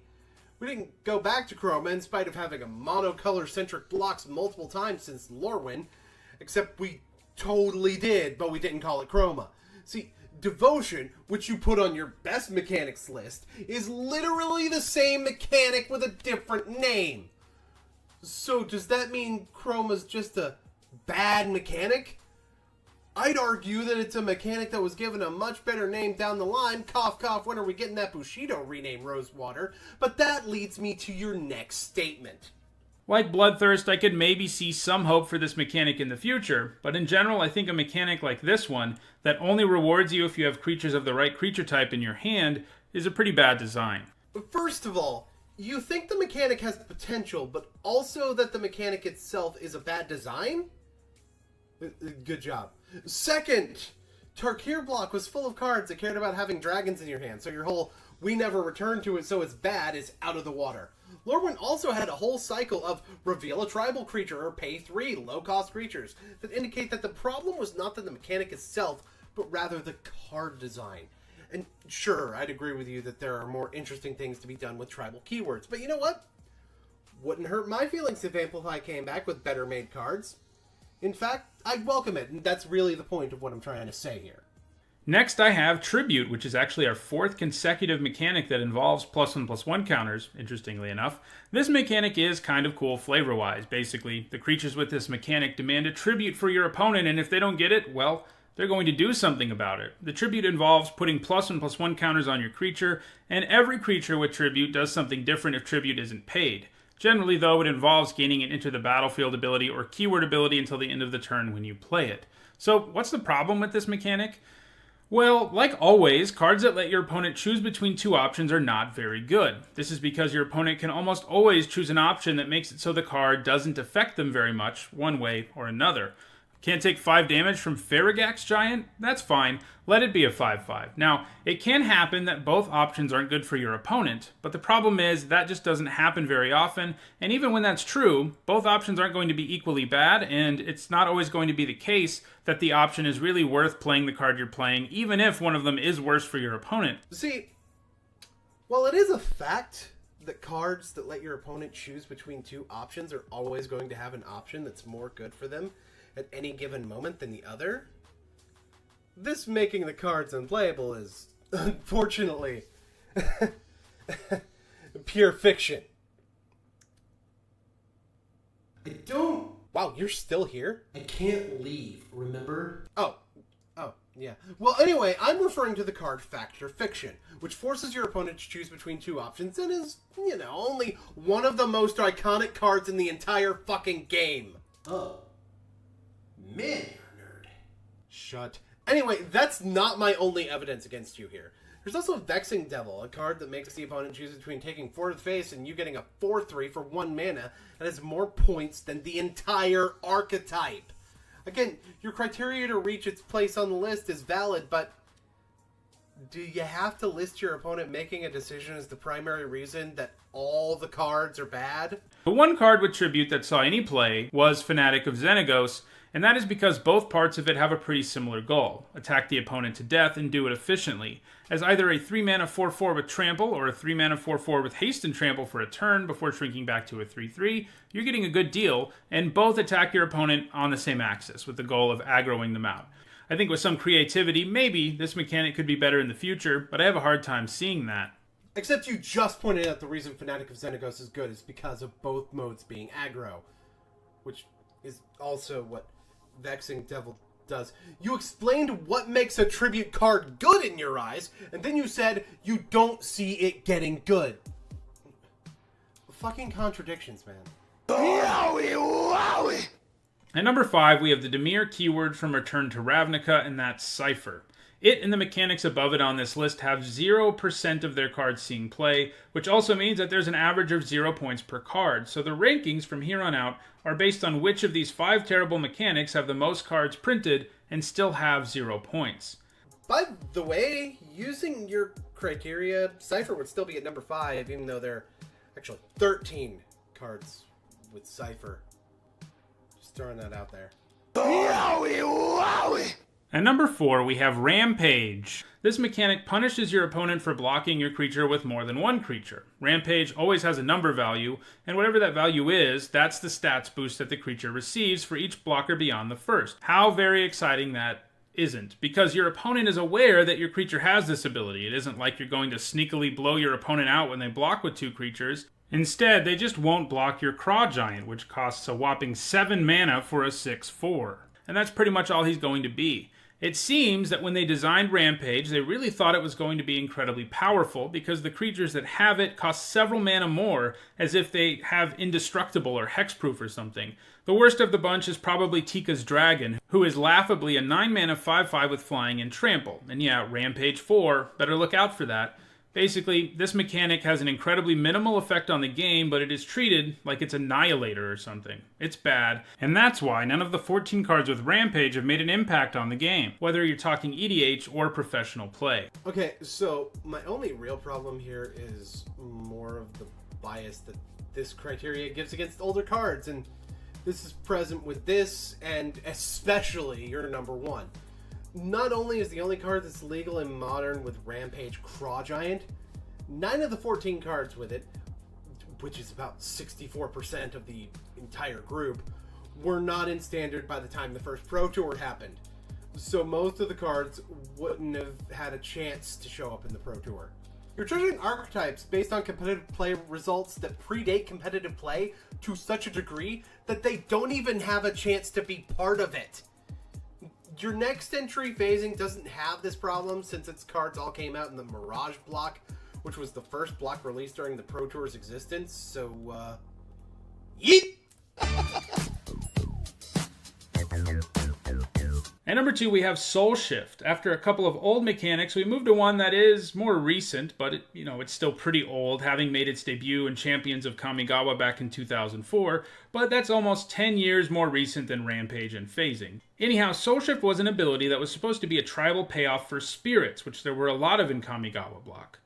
In all, 27 cards were printed with this mechanic. Each card with Soul Shift had a numerical value assigned to it, and when that creature died, you could return a spirit with converted mana cost less than or equal to the Soul Shift value from your graveyard to your hand. The basic premise here is fine, I think, but as we've seen with some other mechanics to make the list, the execution was terrible. While Soul Shift is certainly more powerful than something like Rampage, most of the spirits with Soul Shift are given insanely high converted mana costs, as if the designers were really concerned about it being busted. Now, to be fair to those cautious designers, the block right before Kamigawa was Mirrodin, and they messed up royally on a number of cards in that set, so maybe I shouldn't be so hard on them. But man, this mechanic was not enough of a payoff for a spirit deck to ever be a thing in Kamigawa block or the standard of the time.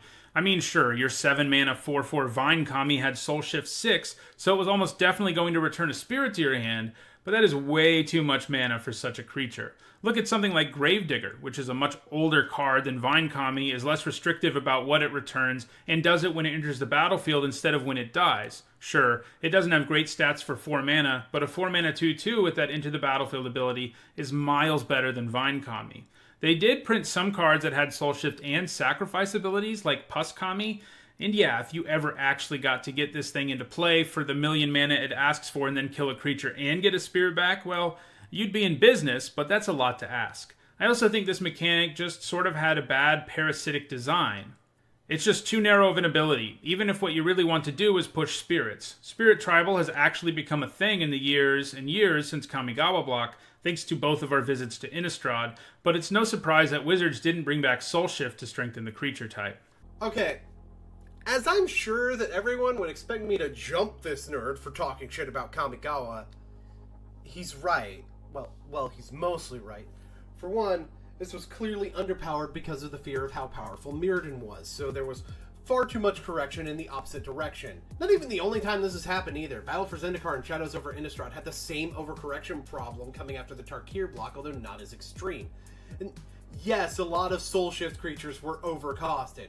To be honest, they probably could have fixed this by just adding the word other to the text of what Soul Shift actually does, so that these can't return themselves to the hand.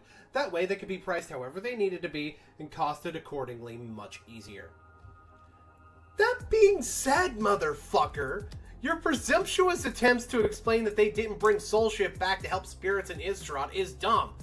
Because that means that the 10 or less life mechanic for Zendikar's vampires was also bad, since they don't give it to Innistrad vampires. It's almost like they are different flavor-wise, you chuckle fuck.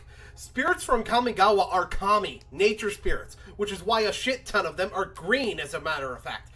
You may have also noticed token producers from Kamigawa block made colorless spirit tokens that didn't fly, while Innistrad spirit tokens were 1/1 white flyers.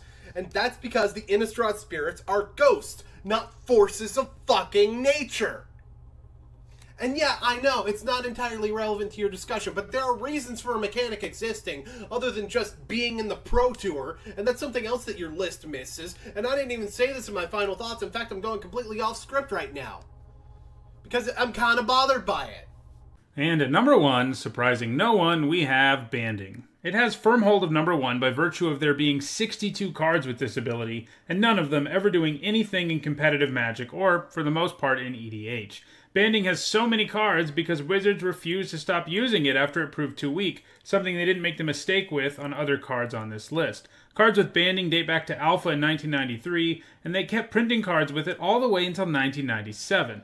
Like phasing, banding is a mechanic I have also dumped on a lot over the years. Like phasing, banding is an overly complicated mechanic that has very little real impact on the game, and like a lot of these mechanics, creatures who were given banding are costed like they're incredibly powerful or something, instead of having a near useless keyword ability. Okay. So, first of all, yes, banding is bad. And I'll go over the actual reasons that banding didn't work in a bit, but for now, let's go over what you actually said in this segment. Number one, banding actually only has 45 cards, not counting Greater Morphling or Old Fogey, but counting all the Bands with Others cards. Once again, your ability to properly count the number of cards with a mechanic is staggering. Number two, banding is actually the only one of these keywords that was at one point evergreen, which is why it has so many cards. Number three, time for me to go over the actual reasons that banding sucks. Okay, so you're right on the complicated part. Banding is complex, although the real problem in terms of complexity is with the Bands with Others version of it, because banding itself is just, you can go into combat with another creature as one. Bands with Others, on the other hand, apparently counts as entirely separate. So if you have a creature with bands with your mom, you can have it band with your mom, but if your dad has regular banding, he can band with either one of the two, but not both at the same time, because apparently this guy's not into three-ways unless it's with some military dudes or Wall or some other kinky shit.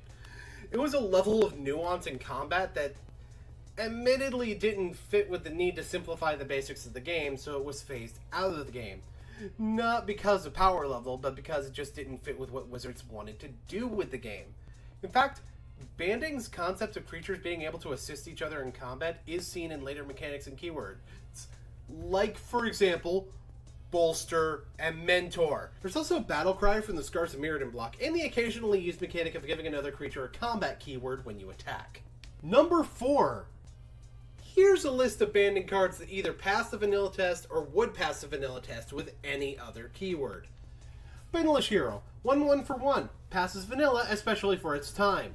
Direwolves, 2/2 for 3. Even if the banding is only if you have planes, Curd Ape exists. Playing multicolored is not hard. Decathian Infantry, 1/1 for 1. You don't even have to use banding, and you can give it first strike. It's right there. Kajeldoran Sky Knight, 1/1 for 3 that also has flying and first strike.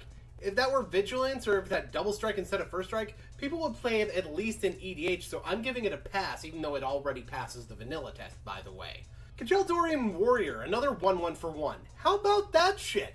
Mesa Pegasus, 1/1 flyer for 2. That's literally most draft common flyers in modern Magic. Pikemen, 1/1 first strike for 2. Beats your opponent's 1-drops, which is what you want out of a 2-drop. Timberwolves, 1/1 for 1. It's almost like there's a lot of these. Volunteer Reserves, 2/4 for 2. I'm aware that this comes with cumulative upkeep that limits its time on the field, but it's better stats than a bear and has a potential upside. I'd say that it passes. I'm not even counting most of the borderline stuff, and that's already 20% of the actual cards. And I also didn't count ways to grant banding that are part of the 45. Is the fact that these haven't seen competitive play an indicator that this keyword sucks? No, because guess what?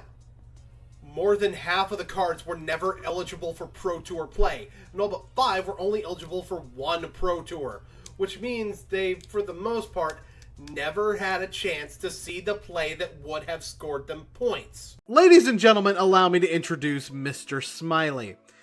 He made a rant about Cartoon Network. Let me just be blunt about this. It's one of the most blatantly awful videos I've ever seen. Let's get started.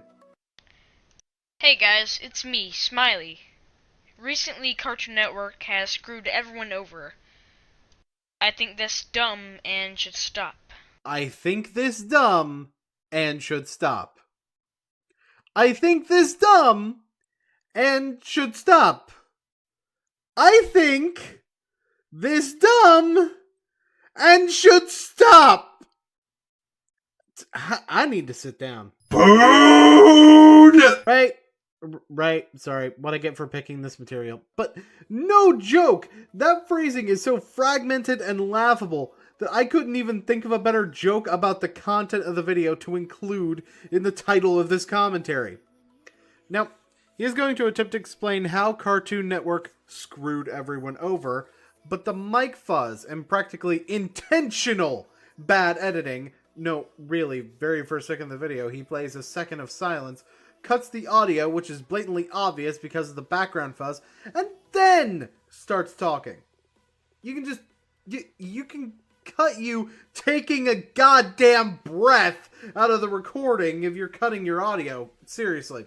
But you even put in a separate avatar image for it, so you put in more effort leaving in taking a goddamn breath at the very start of your video than it would take for you to cut it. Of course, the other avatar change you do during this section is abysmally timed as well. You change to a pose that indicates that you're saying something else, but we've got another second of silence before you say those glorious 7 words, and your avatar changes back in the middle of the word. I can see that you at least switch back with good timing, since your change back to the other avatar seems to be on the word dumb, when it would make sense for your character to change expression. So, it's not that you're not trying at all. I'm not going to continue harping on the visuals, except in 1 or 2 places where it may be particularly egregious. But I think paying attention to this could help you make something of better quality in the future. Regular show will end on the 17th of January 2017. As of recording this, that's 12 days. Oh boy. I'm very heartbroken that it's ending. It's been 7 years. Exactly. I mean, that's the thing.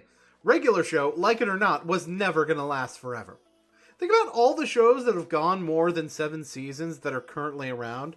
The Simpsons, Family Guy, SpongeBob, South Park, all have seen decline in quality from their heyday, some more so than others, even in the cases where the original creator is still in a leadership position.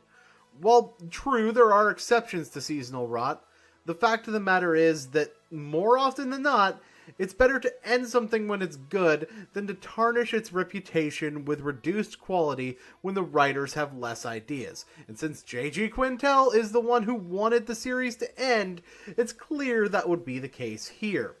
And considering this has double the number of episodes of Ed, and Eddie had, keep in mind, I did an entire fucking marathon about that being the longest running Cartoon Network show of all time when it ended. As much as I'd love to see it continue, I would not want that to happen if the passion was not there. Oh, and reasoning behind regular show ending is going to bite you in the ass later. Adventure Time is going to end sometime 2018. It's my favorite show. And you know what? There's quite a few people who think Adventure Time has reduced in quality to the point of being nigh unwatchable. I disagree with them, as I personally feel that they pushed the story that was in the background too far into the foreground to make it a bit overbearing. But Adventure Time is also a story-based series at this point, so there's even more justification to end it before the story gets muddled and consistently retconned just to have new things to do, which you could honestly argue has already happened if you want to, but that would really only strengthen my point. Also, random black screen for no reason. Just end the clip later. You should be able to snap it in place. The Amazing World of Gumball is said to end Season 6, but it might not. If it doesn't, it will probably be worse because Ben Boquillet is leaving. I don't know how to pronounce that, but... Okay, what the fuck is this Zoom? It kind of worked at the end where you said you didn't know how to pronounce his name, but there was no emotion in your voice to justify moving yourself closer to the screen. It just comes across as you literally taking the visuals from a different video and slapping them onto this one. No joke, it's that bad. Oh, by the way, remember when I said the reason regular show was concluding was going to bite you in the ass? Yeah, if Ben Boquillet, I don't speak French, is leaving the show, then shouldn't the show end to prevent a drop in quality like regular show did? Now, of course, you could say that mistreatment could be the reason these two are leaving. Except they're only leaving their shows, and they're not leaving Cartoon Network as a whole, so surely they wouldn't be staying with the studio that mistreated them if it were mistreatment that were causing them to leave. In other words, this isn't even a point against Cartoon Network. But the worst thing is that we'll be stuck with horrible shows. I think that Teen Titans Go is not a horrible show. I just want you to listen to what you said again. No, seriously, rewind the video back about 8 seconds and listen to that progression. You say we'll be stuck with horrible shows. So obviously, your first example should be one of those horrible shows that you outright state isn't a horrible show. It has some good jokes, but most of it is garbage.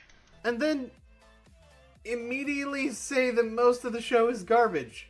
Wouldn't that be the defining characteristic of a horrible show?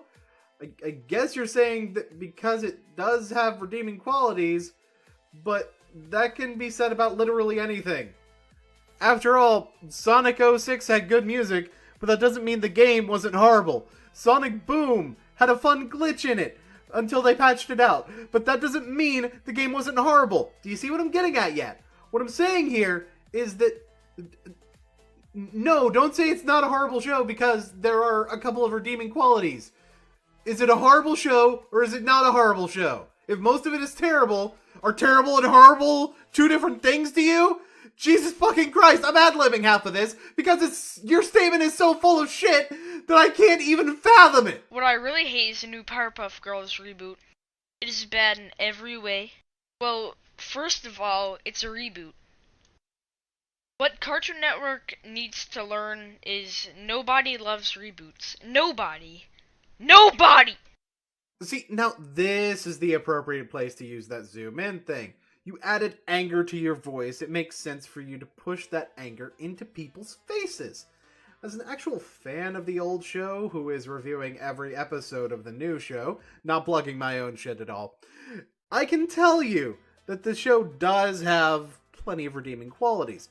In fact, even the episodes I think are complete and utter garbage have redeeming qualities. And one episode I only dislike because of the dissonance between the moral and the plot of the episode. Now, of course, my opinion is different from your opinion, but let's address the fact that nobody loves reboots. It's true that the idea of discarding your existing continuity in order to create something with the same characters using a blank slate is something that people have a harder time getting past. I'd like to remind you how many times Teenage Mutant Ninja Turtles, Scooby-Doo, Transformers, and other long-spanning franchises have been rebooted. On top of that, Dragon Ball Z got a reboot in the form of Dragon Ball Kai in order to remove the padding from the series and improve the quality of the animation. And people ate that shit up! And Fullmetal Alchemist has Fullmetal Alchemist Brotherhood, which follows more closely with the manga that FMA is based on, since the manga wasn't even finished when the original FMA ended, never mind during the production of the episodes, and it had an entirely separate plot. My Little Pony Friendship is Magic is also an acclaimed reboot of a long-standing franchise. The fourth reboot, in fact. Oh, and since Powerpuff Girls has indications of continuity with the original series at multiple points, I guess that Samurai Jack Season 5 counts as a reboot, right? I mean, after all, it may be a direct continuation of the original, but it's going to have an entirely different tone, and they even redid Jack's art style, so since they changed a whole bunch of stuff, it must be a reboot. Star Wars The Force Awakens? There already was a continuation of the Star Wars saga beyond Episode 6, and they retconned that into an alternate timeline. Clearly that makes the new Disney-made franchise a reboot, right? And since reboots are bad, then that means that Force Awakens and Samurai Jack Season 5 are automatically bad. And there are 297 other examples. Second of all, it has a bunch of 2012 internet memes. It's like the Yo Yogi of the 2010s. I'm not playing your clip, fuck you, I don't want this video getting copyright claimed. But you want to know how many memes are actually in this show that I've counted thus far? 1. Admittedly, as of writing this, I've only watched the first 15 episodes, doing so intentionally, mind you, because I want to examine each episode with the order that they were intended to be viewed in mind. But considering this is a complaint about the series that existed based on a few clips at the beginning of the season, most of which were not memes at all, and in fact were things that were already used plenty of media before, yeah, I'd say your complaint is stupid. And I know I'm being vague here a little bit, but I want people to watch my other videos, goddammit. And I'd also like it if you donated to my Patreon and headed over to BoonSlayer.Spreadshirt.com to get all your official BoonSlayer merch. We Bear Bears is a great show. I missed a big dinner and I had to eat at like 10:45 because I wanted to watch We Bear Bears so much when it first aired on Cartoon Network. Okay? That actually hurts your point. You said that we're stuck with a bunch of terrible shows, and now you're talking about shows you like, so clearly we're not stuck with the horrible shows as much as you say. In fact... It's a very good show. If you have not watched it, I really recommend it. Steven Universe is also pretty good, and they both have many years to come. You continue down this train of thought, and say that they have many more years ahead of them. And on top of that, the only show that you've said is horrible is the Powerpuff Girls reboot. Not that I can really figure out what your opinion on Teen Titans Go is, but you said it was not horrible. So clearly it's not one of the horrible shows that we're stuck with. What about Mighty Magiswords? Be Cool Scooby-Doo? Wabbit? Sure, most of those are on hiatus, but these are all shows you can mention being on Cartoon Network, especially since Powerpuff Girls is also on hiatus. And you know what?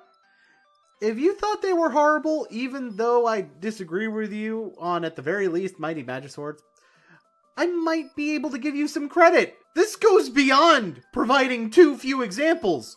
This is failing to provide any examples at all. But the thing is, Teen Titans Go is on all day.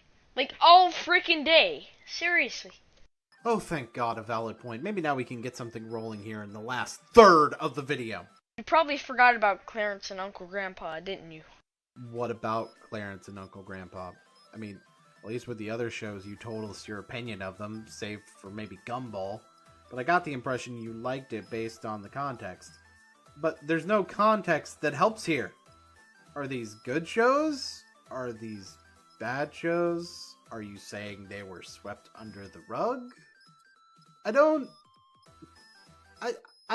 We have breaking news, some ridiculous information that we have to talk about. In an unprecedented move, Wizards of the Coast announced their new Banned and Restricted update a week early. Emrakul the Promised End, Smuggler's Copter, and Reflector Mage are all now banned in Standard, gone forever from Standard until the end of time. Gitaxian Probe and Golgari Grave Troll are both banned from Modern. I can't imagine the collective gasps, sighs, screams, freakouts, and questions you all must have. So let me add some context to what he's saying for the large portion of my audience that doesn't play Magic, and for those who may be rushing to the comments to tell me off or something even though it's probably already too late to tell them that. I'm writing this video 3 days after this announcement, and Wedge's video came out the day of the announcement, so it's probable that there's new information that both of us may have missed, which I'll likely have the advantage of being able to add in through text if I need be. Both of our videos were also written before the bannings are in effect, except mine was written right after they took effect on Magic Online, but I'll do my best to not bother using that data if possible. That being said, let me tell you guys when the last time cards were banned in the Standard format was. Summer of 2011. Yeah, no joke, the fact that they banned something in Standard is a huge deal, since Standard is the primary format that Wizards tests for when making a new set. Therefore, normally banning a card in Standard is an admission that they made a mistake. However, as Wedge is going to point out, this may no longer be the case. We'll begin with both Emrakul the Promised End and Smuggler's Copter. Wizards of the Coast banned these cards, citing decreased diversity in the Standard format. They said that Emrakul was banned because she faced too little resistance and ended games far too easily. They banned Smuggler's Copter because it was too efficient and used in too many strategies, again, decreasing diversity in the format. This was their attempt to reduce homogenization. If we're being real for a second, logically speaking, these bans do make a little sense. Smuggler's Copter is in more than 60% of all decks, which is an absurd number when you think about it. It truly is a staple of the format. So if they're going to cite diversity in decks, then there is justification there. However, if I may, I'd like to point to something that Wizards indicated as a reason that Smuggler's Copter was banned that Wedge didn't bring up. Efficiency. The fact of the matter is that Smuggler's Copter is a 3/3 flying creature for 2 mana. Sure, you need to tap another creature in order to use it, but just about anything other than a 0 power creature can power the thing as either an attacker or a blocker. And because Crew is an effect on Smuggler's Copter rather than the creature, that creature can tap even if it has Summoning Sickness. So if your opponent hasn't got a good strategy going, or you can outrace them with the Copter, you can just play a creature on turn 3, tap it to crew the Copter, and hit your opponent for 3. And even if they have something to block it with, you get the opportunity to cycle through your deck if you want. So if you have a card that's not going to help you in your hand, you can trade it in for something that might do you a little bit better. Or you can get a card that's not going to help you out of your deck if it's less useful. And yes, I'm aware that the fact that the Copter is this efficient is probably why it's used in so many strategies, but also consider the fact that the Copter also stifles what kind of strategies can be used because of how it works. Think about it. Everyone's getting 3 damage on turn 3. Everyone's drawing extra cards every turn, so what happens? Decks that run at a slower pace simply cannot keep up. You need to run flying creatures to block the Copter, or else you'll wind up having to trade your removal spells with it, which isn't good when that's not even the main threat of the 60% of the decks it goes in. Now don't get me wrong, I think Smuggler's Copter was a good idea, but unfortunately I think that due to both changes in Standard made by Wizards and simply some development oversight, it deserves the ban. There's a little bit more I could say about Smuggler's Copter specifically, but Wedge is going to talk about that momentarily. As for Emrakul, Aetherworks Marvel isn't the most played deck in the format. If we're talking popularity, both Mardu Vehicles and Blue-White Flash are played more than that deck. And even then, getting Emrakul out isn't a guarantee, kind of the point of the entire thing. Of course, even if you take that into account, Marvel decks are almost 20% of the meta, which is still a high number. It just doesn't seem as high because there are really only 2 other decks at the top. Unfortunately, in this particular instance, I think Wedge is missing part of the big picture. See, whether or not the deck was at the very top of the format, Red-Black Aggro still took up 10% of the meta on the 11th, mind you. You also have to consider if the strategy it goes in locks out anything. Namely, it makes strategies that don't win or put themselves in a situation where it's very difficult to lose by turn 4, the first turn that you could play Aetherworks Marvel to cheat out Emrakul, at a much lower consistency, as they can easily get locked out of the game.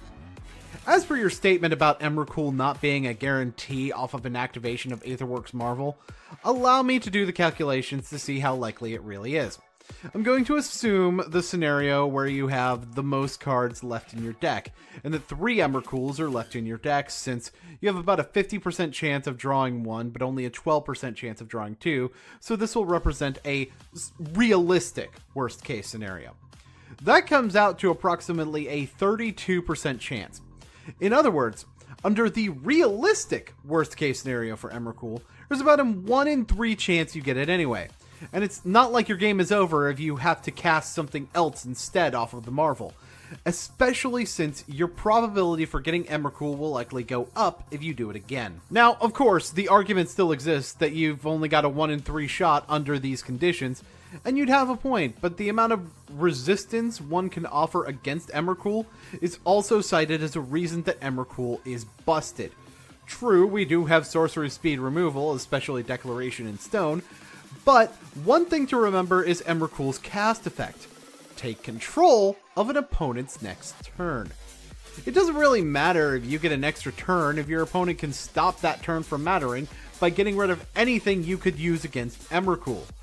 That, at the end of the day, is why Emrakul doesn't get enough resistance, because the combination of its abilities make it nearly impossible to deal with.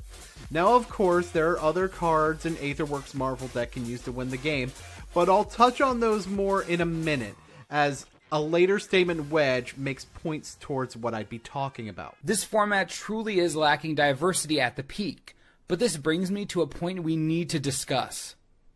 We've had formats like this in the past, formats that were utterly dominated by a few decks, and Wizards never batted an eye.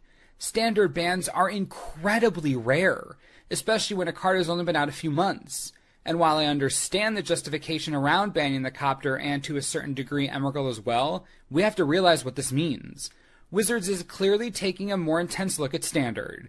They want players to attend tournaments, and they want more players to have more fun.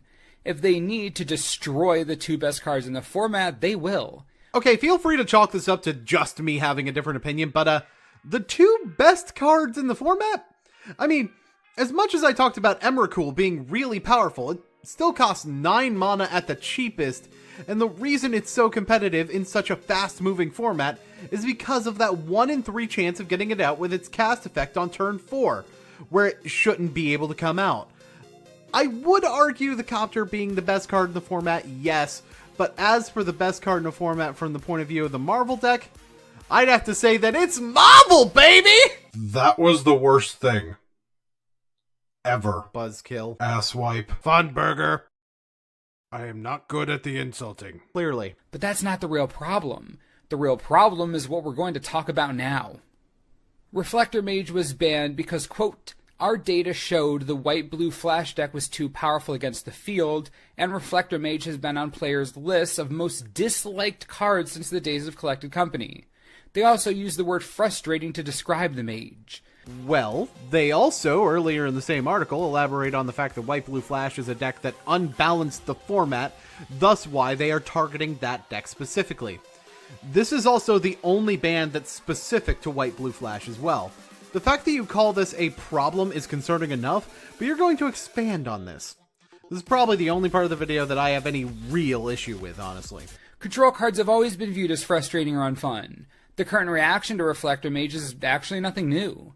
And while yes, Blue-White Flash is crazy powerful, banning Reflector Mage because it's, quote, unfun is a bit overkill. It sets a very dangerous precedent, and honestly, if this is how they view cards like this, I think we can kiss pure control goodbye forever. And there's my issue. Okay, Wedge, real talk. Let me just explain why Reflector Mage is too powerful a control card for Standard, and why the other control cards you put up on the screen aren't even apt comparisons. So first, let's dissect what Reflector Mage actually does. First of all, he's a 2/3 for 3 mana. That's not impressive, and he'd need a decent effect to be worth playing. He can return any creature an opponent controls to the hand when he hits the field, which already makes him worth playing considering the stats. It slows down your opponent, which is exactly what Control wants to do, and it lets you get in if you have the ability to do so. But it's the last part of the ability that really busts him. They can't recast what you bounced on their next turn. Whew, boy. Now, normally, returning a creature to the hand will serve to keep them out of combat for essentially a full turn. One less block they can do if they're untapped, and one less attack they can do because of Summoning Sickness. However, what this does is give you an entire extra turn of that instead. The block that they don't get, the attack and block that they miss from not being able to cast the creature, and the attack they miss due to Summoning Sickness. And it's not like you can get around this if you have a removal spell for Reflector Mage. If the mage goes, the effect stays, because it's part of the triggered ability. We compare this to a frustrating card like Spell Queller, who despite having the same stats plus flying, actually gives you the spell back for free if you get rid of him, and can't go after anything you have to invest a lot of mana into. In other words, even though Spell Queller is more effective in combat, he's the more balanced card. So, to say they're getting rid of pure control when you can counter a spell with a creature, or without one for that matter, for the same amount of mana is asinine, since that's much more pure method of control than bounce with an extra upside. And now I'd like to address why Reflector Mage is nowhere near the same as the other 2 guards you put on screen. First of all, even though Sphinx's Revolution can be cast for 3 mana, you're never going to do that since it does nothing if you do, and Ojutai costs 5. So there goes the stage of the game where you can play them being the same. More importantly, look at the main thing that those other cards do. Draw cards. I'm sorry, but if your primary example of frustrating control is something that can get more of the card they've banned into your hand, then that's a bad example of the banning creating a dangerous precedent. Sphinx's Revelation does gain you life, yes, which can help keep you alive much longer. But I would argue that that's much more fun to play against than Reflector Mage, since you're not undoing your opponent's board position, you're just moving the goalpost for them to win. As for Ojutai, the only stopping power he actually has is in the form of being able to stop the opponent from getting rid of him. And any control deck will tell you that that just makes him a good finisher. He supports the ability for the rest of the deck to control the field while having protection to keep himself alive long enough to get the kill. However, I would like to play devil's advocate for Reflector Mage as well. If White-Blue Flash weren't such an oppressive deck, I would say that this ban wouldn't be needed, but the fact that it is means that the most oppressive card in it should get the axe. However, I also feel that Reflector Mage is exactly what a modern player looking to build control may want. One turn of Breathing Room is simply not as significant an amount of time in Modern as it is in Standard, so a card like this, despite being susceptible to Lightning Bolt, may allow for control strategies outside of Grixis to exist, and perhaps open the format by, to use some fighting game terminology for a moment, keep strategies like Infect and Affinity honest, force them to play around it, thus taking away some of that oppressive aggression that they provide. My point about Reflector Mage in Standard still stands, but that's not to say that Wedge is entirely wrong. It does show that a pushed control card could get banned out in the future, especially considering they're actually addressing stagnant Standard formats now. But I think to say that it outright sets a dangerous precedent is jumping the gun. Because control is frustrating to play against. It always has been. And while I do not necessarily agree with the mage ban personally, they have every right to do this if their goal is to destroy archetypes. But for the record, Reflector Mage, that might have been too far. Overkill after the copter. I feel I've thoroughly covered his point about Reflector Mage, and even though I agree with him that they are trying to create more diversity, I want to point out that terminology he used, breaking archetypes. That may not be appropriate here, since that implies that the archetypes that were hit have no options for recovery. And to that, I'd like to bring up why White-Blue Flash and Aetherworks Marvel are far from dead archetypes. First, let's talk about the Flash deck. On top of the fact that they banned a card that doesn't have the namesake mechanic of the deck, there's also the fact that we've got plenty of other ways to return creatures to the hand in Standard. For an example that you'd play at the same time you'd play Reflector Mage, there's Drag Under, which, although unable to stop your opponent from replaying the card on their next turn, does let you draw a card, which can help you fish for more solid answer down the line, which is the whole point of bounce spells, by the way. Fairgrounds Warden can also serve a similar purpose, only now they have to actually use a card to get rid of the Warden instead of just replaying it in 2 turns. Imprisoned in the Moon isn't completely permanent since the opponent can just get rid of the enchantment if they're able to, but it's certainly a viable answer to any threat you'd want to use Reflector Mage on. Royal Spout puts the creature on top of the library to interfere with the opponent's draw, and those are just 3 mana cards that are either white, blue, or both, never mind the cards at other costs. Some White-Blue Flash decks also use Thalia Heretic Cathar, who can combine with a return to hand effect to make an effect that buys 2 turns, much like Reflector Mage, and it'll buy the extra turn even if the opponent has some other creature. In addition, there's a new 4-cost 3/2 flying creature, not quite as good as Reflector Mage since it doesn't force the opponent to recast the creature, and it's more susceptible to red removal, but depending on what kinds of opposition you're expecting, it'll do in a pinch. And now we finally return to the Marvel deck, which already has an alternative to Emrakul in the sideboard, Ulamog. It gets the cast effect to exile 2 permanents, is susceptible to mostly the same removal as Emrakul, maybe with a few differences, and he eats the opponent's library when he attacks, so the only real difference is that Ulamog can't really make the removal that's useful against him null and void. Kozilek will fill up your hand if you've used a bunch of cards getting your energy counters, and since most removal is low costed, Kozilek can protect himself.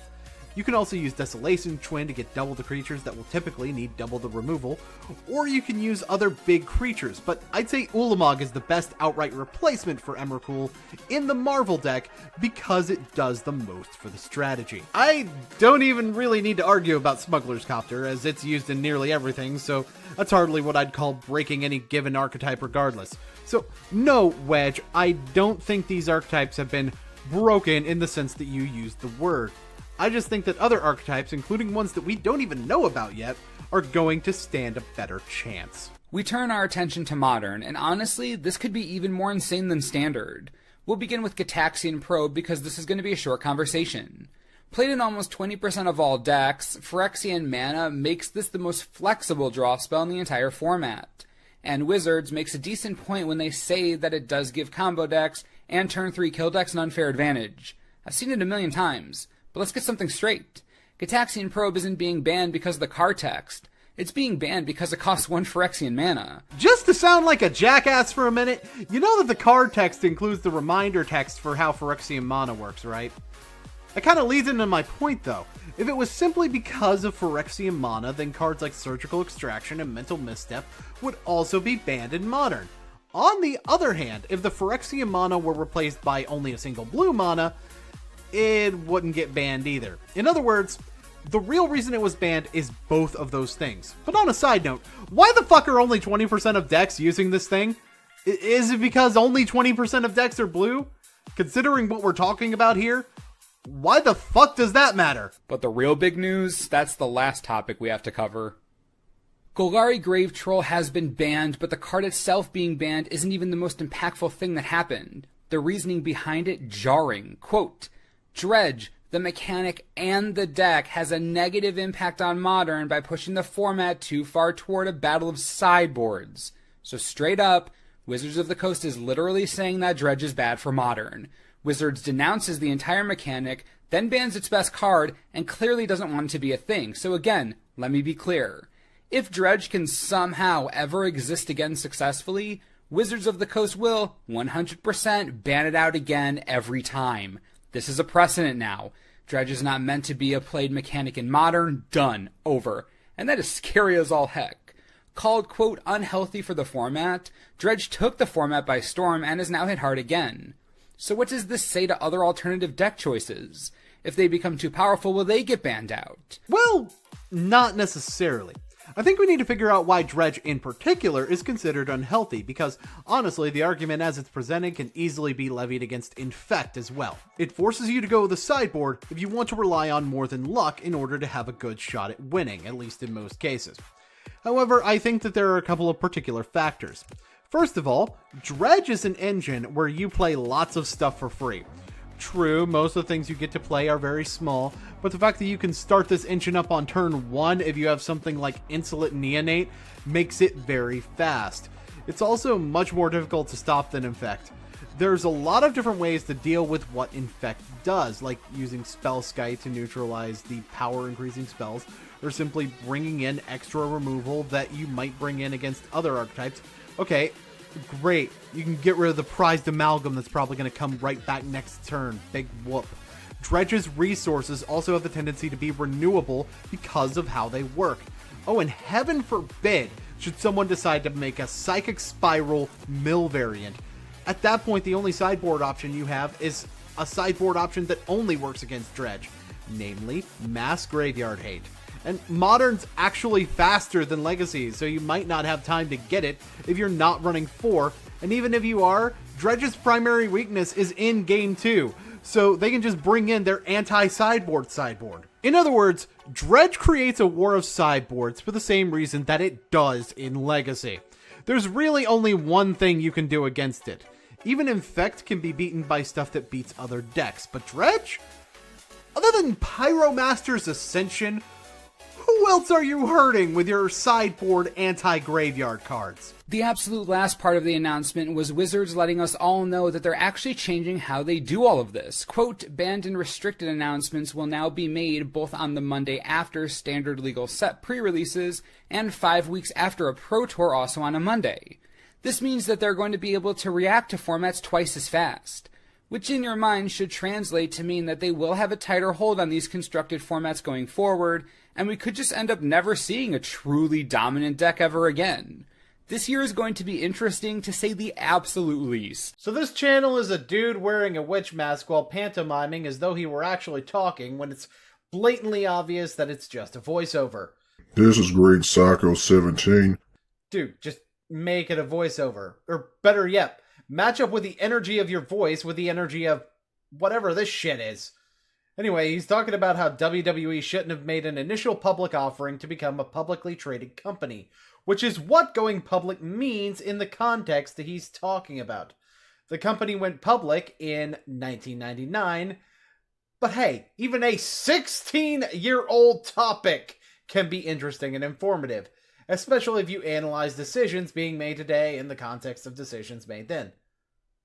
Since I'm actually doing a commentary on this video, let's see how he fails to do that. Warning, this video contains a lot of strong language from my big green mouth. So if I was you parents, I wouldn't let my children watch any of my videos. And if I were my viewers, I'd make note of this content warning. You got it? Got it, wrapped up in that big smart head of yours? Good. Now I'm gonna skip his actual intro because, look, it's a calm guitar riff that doesn't match with the tone of his content at all, with text and a still image of the character. And I don't give a fish sandwich. But you thought I was gonna say fuck. And I'm just gonna talk about fucking WWE going, public. They should have never took their company public. That was the biggest fucking mistake ever. Now look at it today. It's all gay, PG, and it's full of shit. No one gives a fuck about it. Which is why you made an entire video about how... Oh! I'm sorry, that was rude of me. Stealing Rhino's joke like that. I should be ashamed of myself.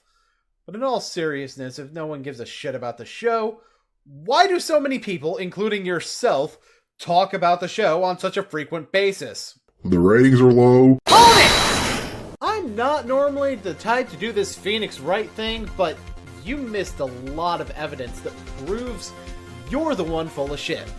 November 23rd was the first episode of Raw that went below their numbers prior to the Attitude Era, which began in 1996. This show still had the third highest viewership on Monday night over the course of its 3-hour broadcast, only losing to Monday Night Football and Sports Center.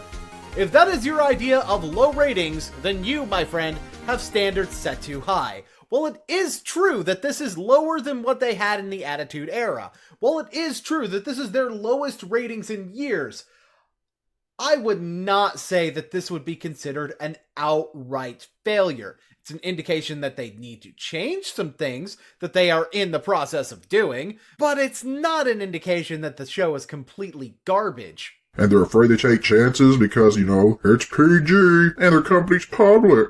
For those that don't understand this point that he doesn't explain, in 2008, WWE's television program got its television rating changed to TV PG. What that means is that the show is probably suitable for younger audience. In fact, all WWE did to go PG was tone down the sex and the language, which is perfectly fine. The show doesn't really need all of that to do what wrestling does, and that's tell a story. Don't believe me? Watch Chikara, Ring of Honor, or most of the other independent promotions around the country not named JCW or CZW. That being said, when WWE first transitioned into the space of PG rating, they really didn't know how much they could get away with. However, evidence now shows that they know what they can get away with. As far as them not taking risks, look at the push Roman Reigns has gotten this year. Considering how this guy got booed out of the arena at the Royal Rumble with The Rock right next to him cheering him on, you think it's not risky to be building him as a main event babyface like they're doing? As for the real reason that they would go PG, consider the actual difference between that and their old TV-14 rating was. Again, sexual content and strong language. Based on the recent things happening in the Divas division, I can honestly say that I am happy that the women on WWE programming are treated less like sexual objects. First of all, we have fewer women around who are only there for their looks, like Sable. Face it, you know she was only there for her looks. And second, I personally find women more attractive when they aren't constantly parading around for me like hookers.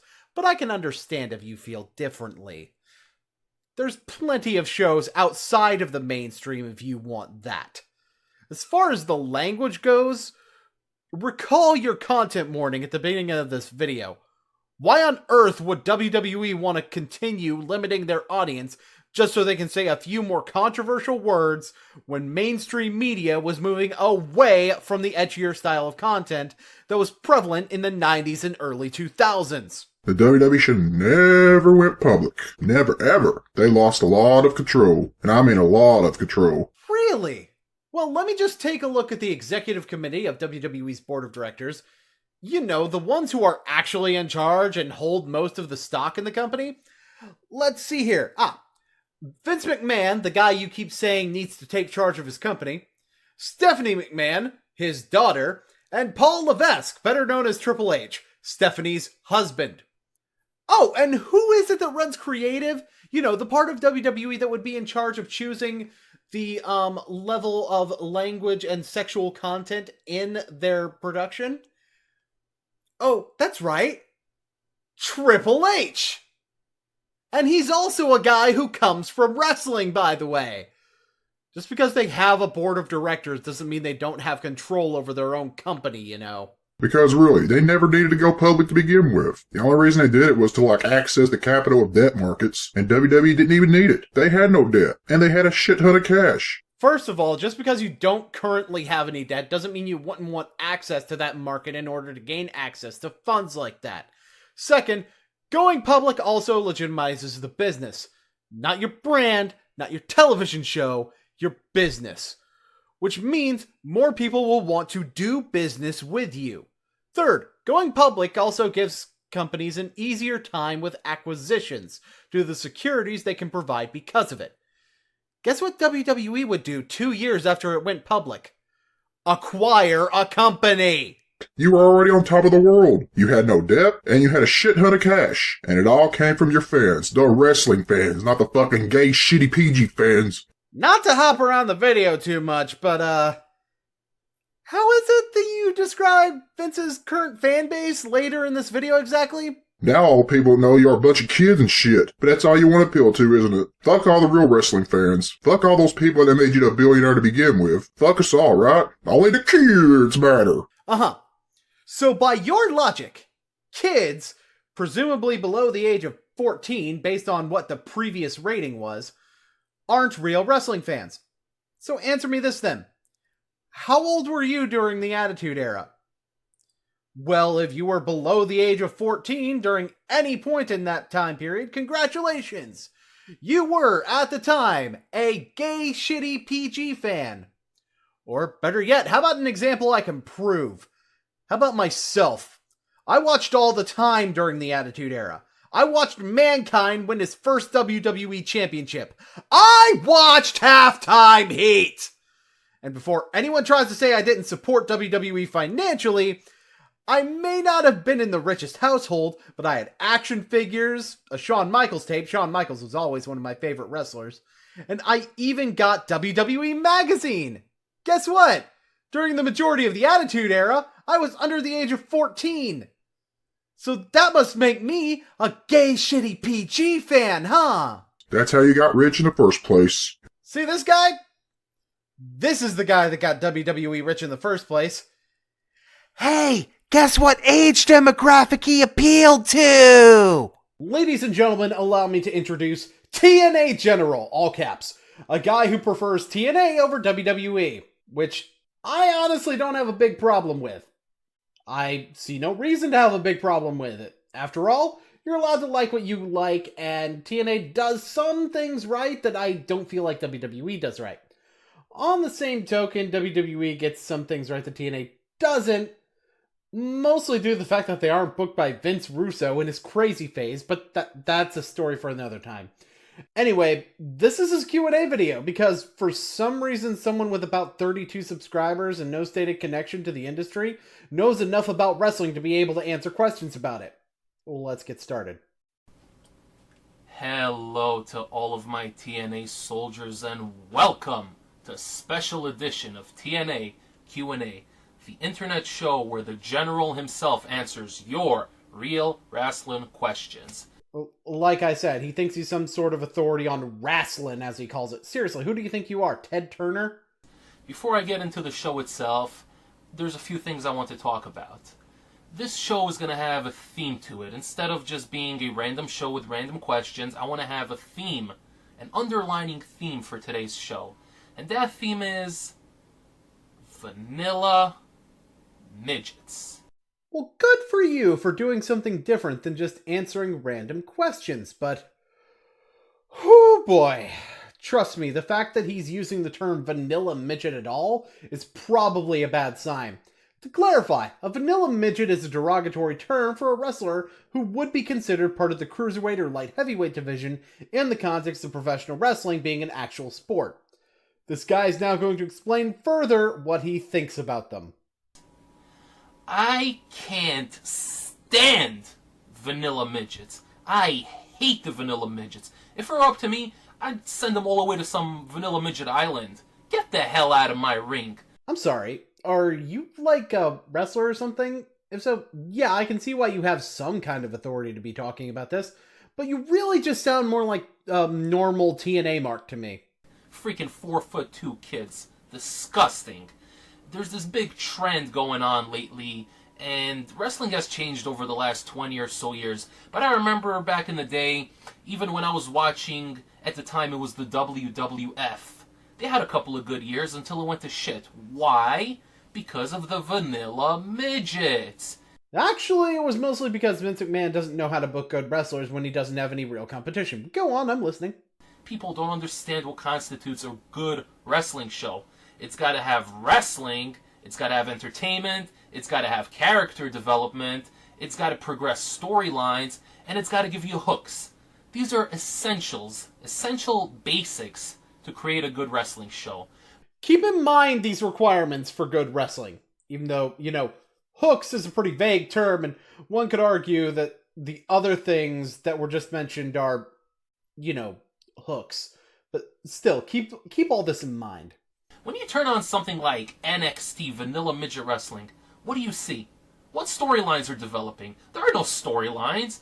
So I shouldn't be able to explain that Samoa Joe, Sami Zayn, and Baron Corbin all felt like they deserved a shot at the NXT Championship, resulting in a triple threat match that ended under questionable circumstances, but General Manager William Regal decided to make a 2 out of 3 falls match between Samoa Joe and Sami Zayn to determine the #1 contender, resulting in Baron Corbin becoming angry with the General Manager and attacking the debuting Austin Aries, who Regal was incredibly proud to have signed, thus resulting in a match at NXT TakeOver Dallas between Aries and Corbin due to the bad blood.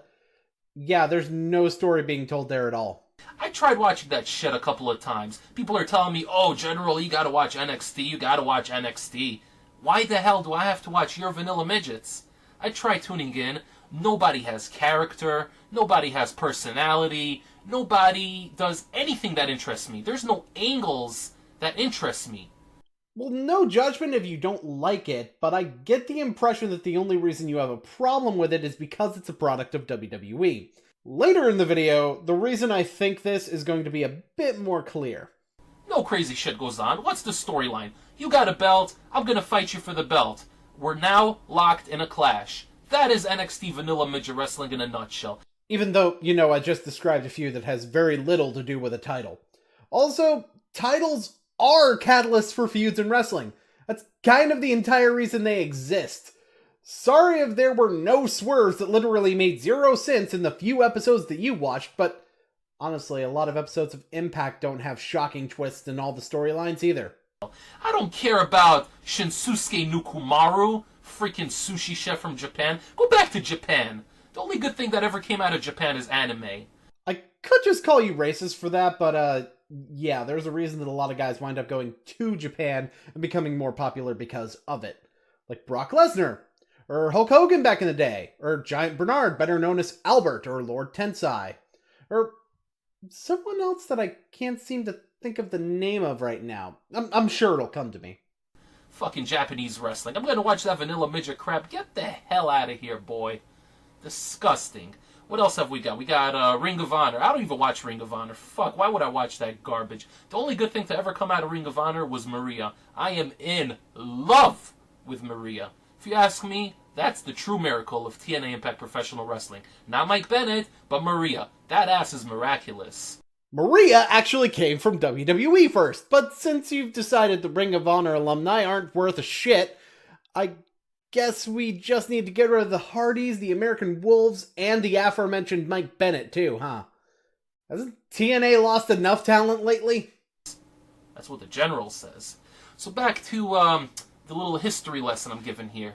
Back in the day, you had real men like Hulk Hogan, The Rock, Macho Man Randy Savage, Andre the Giant, Mankind, Kane, The Undertaker. Real men! Not vanilla midgets. Guys, I'm still here. Just keep these people in mind. Trust me, it's about to come up. A couple of guys like doing the flips and flops. I have no issue with that. But they gotta know their place. You're not gonna have somebody like Neville, who looks like a freaking elf from Lord of the Rings. You're not gonna have freaking Neville come out and challenge for the main belt. No. I'll just save it for the end. That's not right. The fact that they had Rey Mysterio as a champion? Ridiculous. Ridiculous. He's like, yay big. You know, I could literally step on that motherfucker and crush him and send him packing back to Mexico. You seem to not know what the word literally means. Also, Rey Mysterio was pretty much only given the title because Eddie died and Rey was more over than Chavo was. And if anybody wants to defend Rey's reign further than that, then, I mean, go for it. I don't entirely disagree with you. But, wait, you keep talking about high flyers as though all the guys on NXT are high flyers, which Samoa Joe and Baron Corbin up until his debut at WrestleMania on the main roster, and the Revival. And it's ridiculous. I'm so sick of the vanilla midgets. So back then, they at least knew their place. They knew, okay, we have a belt, the vanilla midget belt, and we're fighting for the vanilla midget belt. They never dreamed of fighting for the world heavyweight title. It's ridiculous. We have really sunk. Well, we haven't, because we watch TNA. TNA's fucking awesome. I love total nonstop action, global force, worldwide impact professional wrestling. With an absurdly long name that I feel the need to frequently say the full name of instead of just calling it TNA or Impact like an actual human being would talk. Also, Cruiserweight's not winning the world title, but what about Matt Hardy? Granted, not as much of a high flyer as his brother, but he's still got a more airborne arsenal than everyone you mentioned outside of Randy Savage. For that matter, what about Jeff Hardy? True, last time he won the world title was in 2012, but it's easier to chalk that up to his proven record as an inconsistent performer as opposed to his high-flying nature. And for that matter, what about... where we have real men like Bram, EC3, and Odarg the Great! And here's why I touch a bit on TNA getting some things right that WWE gets wrong. When EC3 was in WWE as Derek Bateman, I loved the guy's personality and I wished I got to see more of his in-ring ability to make a judgment. Of course, he may have been kept out of the ring because he wasn't very good at the time, but that's a whole different story. And TNA has done a good job of running with his natural charisma and letting him establish a good character, first as a heel before turning him face. That being said, isn't Bram's character just that he's a hooligan who likes to fight? This is going to be very, very relevant later. And as for the Great Odark, isn't that just a comedy wrestler with a new gimmick because his previous gimmick got the wrong briefcase in the Feast or Fired match? Feast or Fired is such a stupid match, I swear to God. Every time somebody tells me, tune into NXT, what am I watching? Why should I watch that crap? Who do you got? Ben Fowler? More like Ben Failure. Get the fuck out of here, vanilla midget. It's pronounced Finn Balor. I mean, I get that you're trying to make fun of him, sure, but... you just sound stupid when your insult is based on the wrong pronunciation of his name. Can't stand that gumpy little motherfucker just running around doing flips and flops. You think that gets you over? That doesn't get anybody over. Wait, Finn Balor flips and flops? No. The only flips he really does are the senton to the outside and the Pele kick, which I seem to recall being the signature move of someone in TNA, but whatever, it doesn't really matter. I mean, yeah, Finn does a lot of drop kicks and the like, but it's not like he's, doing cartwheels out there. Well, he's doing the same thing that got Matt and Jeff Hardy over in the first place. All the NXT guys that went to WWE Entertainment flopped hardcore. Except for, Kevin Owens. And Seth Rollins. And Dean Ambrose. And Bray Wyatt. And why? Because they ain't got no characters. They got no personality. And by the way, painting your body does not constitute as a character. If you want characters, Like a freaking Kane back in the day. Mankind. He had 4 characters and he got them all over. Yeah, Finn Balor does have a character, though. The body paint thing is symbolic of a demon within Finn Balor that he has to try to control during his matches. Well, at the very least, that was the original point of it, but the character has developed now to the point where he has much more control than he used to. Say, wasn't one of the things you said made a good wrestling show character development? I'm just sick of this shit. Listen, as the TNA General, I am happy to have TNA Impact Professional Wrestling because it saved professional wrestling with the likes of men such as Bram and James Storm. You mean that guy who was also on NXT? Yeah, I don't even need to compare his gimmick to anyone from NXT. The comparisons are made for me. And Eli Drake. Who? You don't understand one thing. These flip-flopping motherfucker spot monkeys, they belong either in a zoo or in Circus Soleil. That's where they belong. They don't belong in a wrestling ring. You're calling guys like Finn Balor and even the Revival, whose entire gimmick is that they don't do anything acrobatic and just beat people's faces in, spot monkeys. When your promotion has Matt and Jeff Hardy in the main event. Also, do you know what a spot monkey is? Because a spot monkey is someone who focuses solely on spots and has no psychology to their wrestling. It's not a synonym for a high flyer or an acrobatic wrestler. Very slow day on No DQ forums today. Only got a couple of questions, but they're all somewhat related to this topic, and so I'm going to start with the first one from Rocco Darrow. Thoughts on Rockstar Spud? Oh, you mean the only high flyer other than Neville that you've actually mentioned this far? Well, I get the impression that you hate him. Go on. Alright, so here we have a talent from TNA who is short in stature. Some people would say vanilla midget. But here's what you don't understand about the term vanilla midget. He ain't just a midget. You gotta be vanilla and be a midget. What do I mean by vanilla? By vanilla, I mean someone like Ben Fowler, someone like Neville, someone like Callisto, somebody that's vanilla, bland, no character, no personality. Nobody can connect with someone like that, because you got no character. You do realize you're not the only wrestling fan in existence, right? See, here's the thing. You might not connect with these characters, but other people do. I don't connect with Rockstar Spud. I find him obnoxious at best and boring at worst. That's me, not you. I just wish I could find an example of a high flyer from the southern United States to use as a really good example of someone I connect with, but there's no way somebody from the south would be a high flyer. Our wrestlers are very traditional. If freaking Kevin Owens, he's another vanilla midget. What? This guy is a vanilla midget? This guy? This one right here!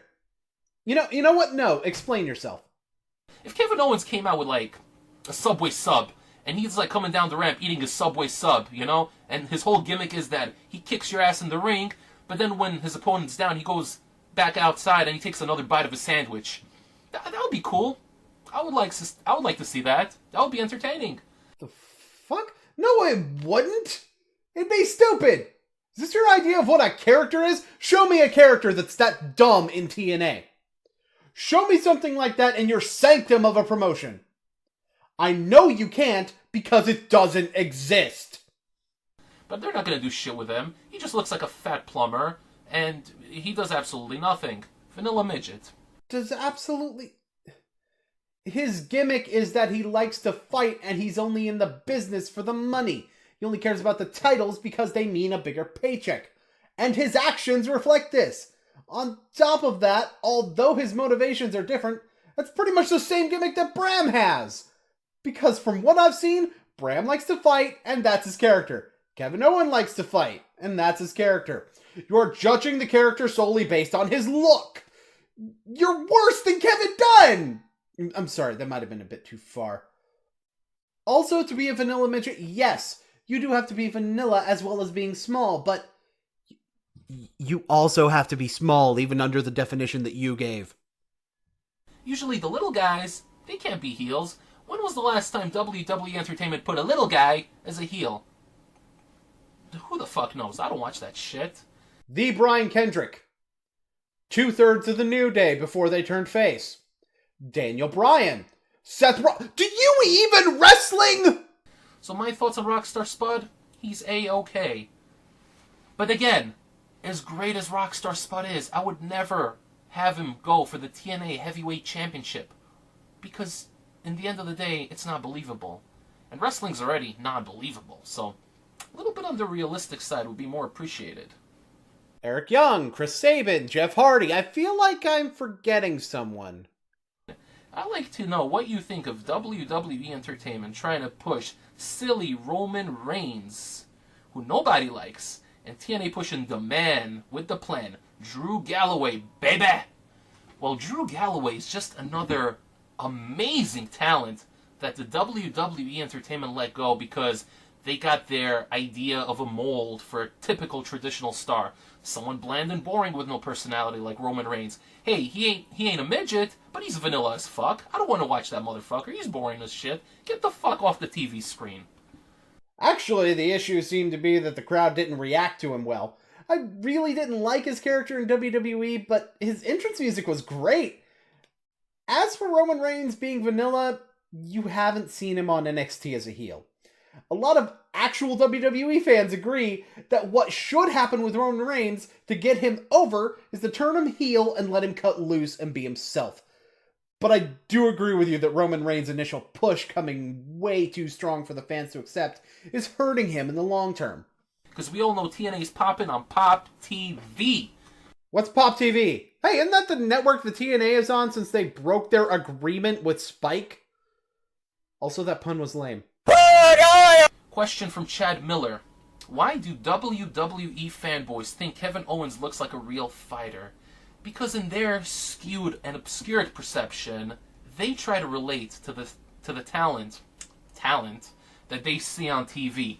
So when they see a fat ass like Kevin Owens, who's a vanilla midget, who has no charisma, no character, no personality, they can relate to that, because they're couch potatoes themselves.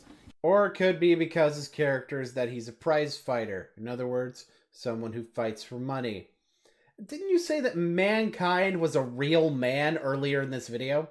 A guy known for being a 1 in a million talent who didn't look like he had an athletic bone in his body? Your argument is invalid. Oh, from Jose Perez, the TNA Pitbull. Thoughts on Martin spelling his name wrong? And who do you see being a future main eventer in TNA? Who the fuck is Martin? Listen, I've said all that I've had to say about Mr. Martin. Good. Question from Matt Reed. With Blessing Aizuku, among others, crossing the line, which WWE fanboy do you see joining the TNA Soldiers next? Alright, so Blessing made a video admitting, finally, that Total Nonstop Action, Global Force, Worldwide Impact Professional Wrestling is the best and greatest wrestling promotion in the world. Well, thanks for actually telling us who the person you're fucking talking about this time is. It was only a matter of time. I knew Blessing would see the light. He's a smart guy. He's not an idiot. You know, so... Nah, at least he's watching. At least he's... Blessing is now popping on Pop TV. That's all I'm going to say. Your lameness makes my skin crawl. As for who do I see joining the TNA Soldiers next, I have a hunch that it's going to be Mr. Potato Man himself. Mr. Martin. But I thought you didn't want to talk about him anymore. And that you didn't give a shit. And that you were above him. I know I skipped over most of that, but still, he must not be that stupid if you think he's gonna join your side when you said you thought someone who joined your side was a smart guy. Why? Because Mr. Martin has subscribed to the General on YouTube. I have faith in you, my dude.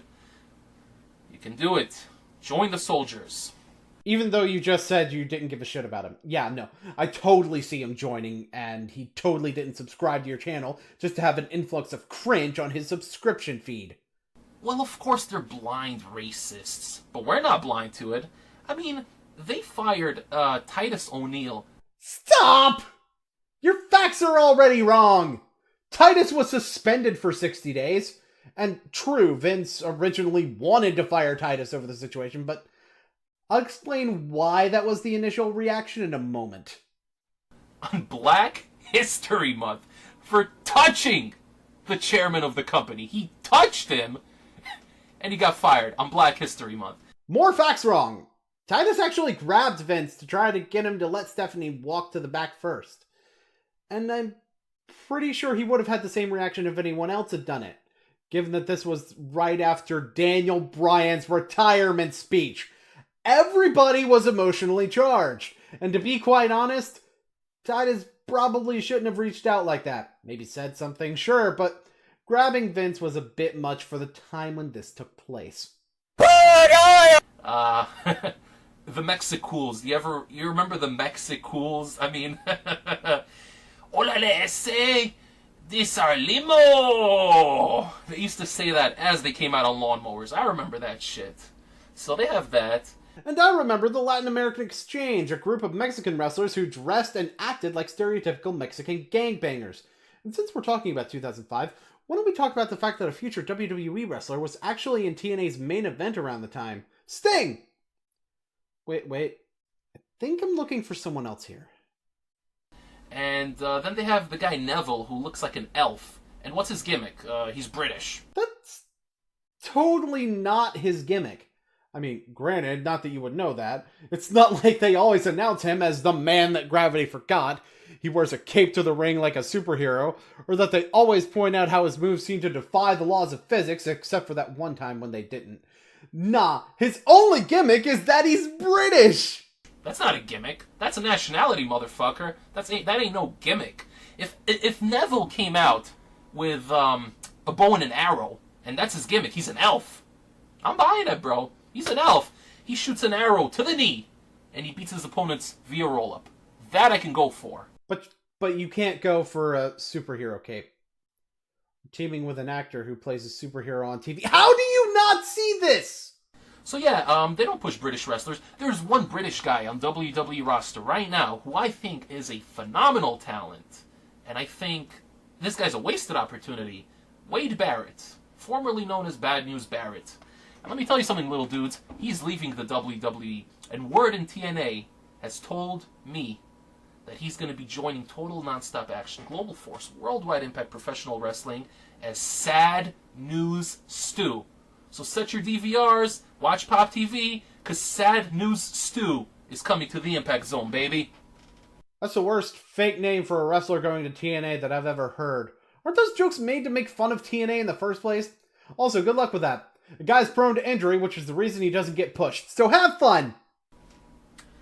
TNA knows how to book foreign talents. I mean, look at the variety. We've got variety. We don't discriminate. Drew Galloway, he's Scottish. You remember Douglas Williams back in the day? That guy was amazing. British. Magnus, British. Rockstar Spud, British. That's weird. It's almost like TNA had become more popular in Britain during this time, resulting in them having reason to sign more British talent. Also, yeah, everyone being British or Scottish isn't diversity. Take a look at the League of Nations. An Irishman, a Bulgarian, a Mexican, and a British guy. Even after the British guy leaves, the British Isles still have representation in Sheamus.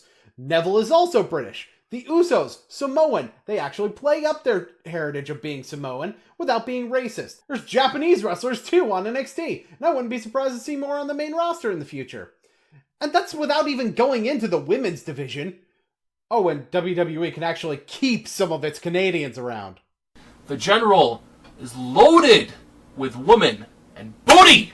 Big chill. Yeah, I somehow doubt that. See, I've been called out for liking the current WWE product, and there's honestly a lot that I do like about the current product. There's a lot that I don't, though, too.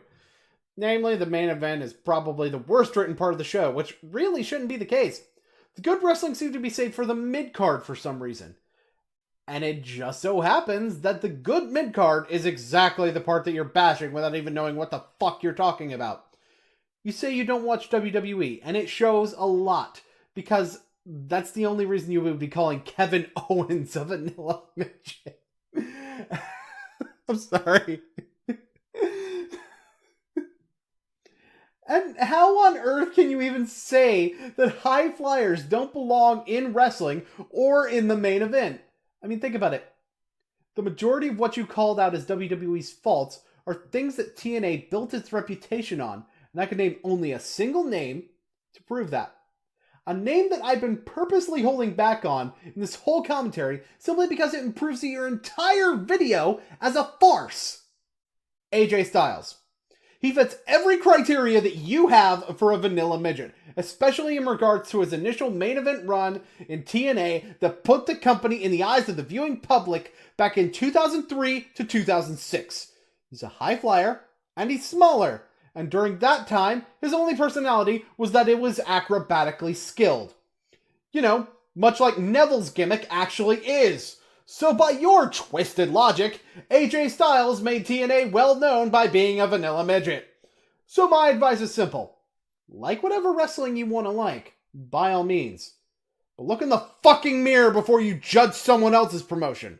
Ladies and gentlemen, allow me to introduce the Flame of Unity, a countdown creator and, as of recently, commentator, who previously just did kind of a reaction video thing, which isn't exactly the same. But, you know, whatever. He's covering someone who has turned into a bit of a bandwagon for some reason, Meta257II. Oh, wait, that's right. Bop did a commentary on then. And since half the commentary community worships Bop like they're somehow all Jesus at the same time, people decided Meta bad, we'd go do com on vid now. At least it's not that killjoy list they did, so maybe I'll bring up something new and relevant? Let's get started. Hey everyone here, it's the Flame Unity here speaking, and today, as much as I don't want to, I'm going to be doing a commentary on Meta's most recent list, Top 10 Least Favorite Video Game Villains. Okay, so the first thing of note is the visual here. I mean, the camera's pretty blurry, which I'm willing to admit is not something that's necessarily under your control, but something that is under your control is how you can't look towards the camera to save your life and are blatantly reading from your script, which, honestly, considering the guy you're doing a commentary on doesn't even use any visual to indicate himself, likely because his physical acting skills are piss poor, and commentaries have this concept known as avatars that you can use, I'd say you have options other than this that you should really explore in the future. Because, seriously, why are there all those clothes stacked up like that in the corner? It's bugging the hell out of me. I'm going to go by several things here. One, I'm going to try to follow an established script for this one. Seeing as how the last two commentaries worked out, were just unscripted messes. One of those videos was basically a reaction video, which I would say didn't need a script, and one of those videos was more of a DVD commentary, which I think would have been weaker with a script, based on what you were doing. Of course, if that wasn't the intention, maybe you should have had a better game plan going into those videos, but good on you for using a script this time. Yes, and second, I'm going to try a more professional approach to this. Now with that said, let the commentary begin. You know, you already explained that you were using a script, so you don't necessarily need to elaborate what you mean by professional in this particular instance. Whatever, I'm just glad he got started.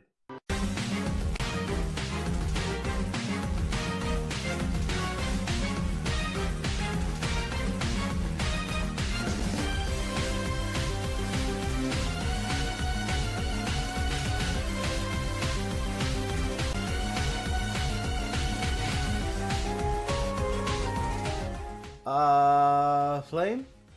You there? Did you fall asleep? Oh, there you are. Okay. This should really be a bit obvious, but as you know, my countdown theater intros, unless they are made short and simple to the point, will just get a little bit boring after say 30 seconds or so, and Meta approaches the 30-second mark. There's nothing technically wrong with it. I mean, the footage is actually really good quality compared to mine. But to be brutally honest, I prefer the intro was shorter and more professional looking. Okay, then why isn't yours more professional looking? For that matter, What do you mean by more professional looking? I mean, if Meta's stuck with Windows Movie Maker, I wouldn't really know. I'd say he did a pretty good job. And if we're really going on how professional our intros look, yours has far too small of text when you put your name on screen, and the music is somewhat out of sync with the beginning. If that was intentional, maybe a sound effect would help so that I don't notice that it's off sync? Now you wouldn't hurt a lady, would you? Some villains in the Kirby universe seem to only be there because they ran out of villain ideas. But it seems like the only one out of them that is entirely unoriginal is Dark Nebula. Okay, for the number 10 segment, first off, try to speak up a little bit more. I have to turn my volume up to like 18, 19 just to be able to hear you properly. 18 or 19? Okay, out of what? If it's on a scale from 0 to 100, then I actually used to have a TV that used that scale, and yeah, that was about the volume level I used, generally speaking, so that doesn't come as a shock to me. But if it's like out of 20, then sure, that might be a bit too quiet. But if elaboration that someone other than you will actually be able to use as a reference would be nice, okay? Thanks. And we haven't even gotten to the actual meat of the number 10 segment yet, the Kirby villain. Now, I will admit, I have not played this game, nor have I played any other Kirby game as of yet. Shame on me.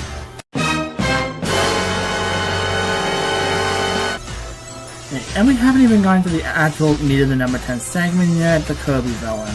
Now, I will admit, I have not played this game, nor have I played any other Kirby game as of yet. Shame on me.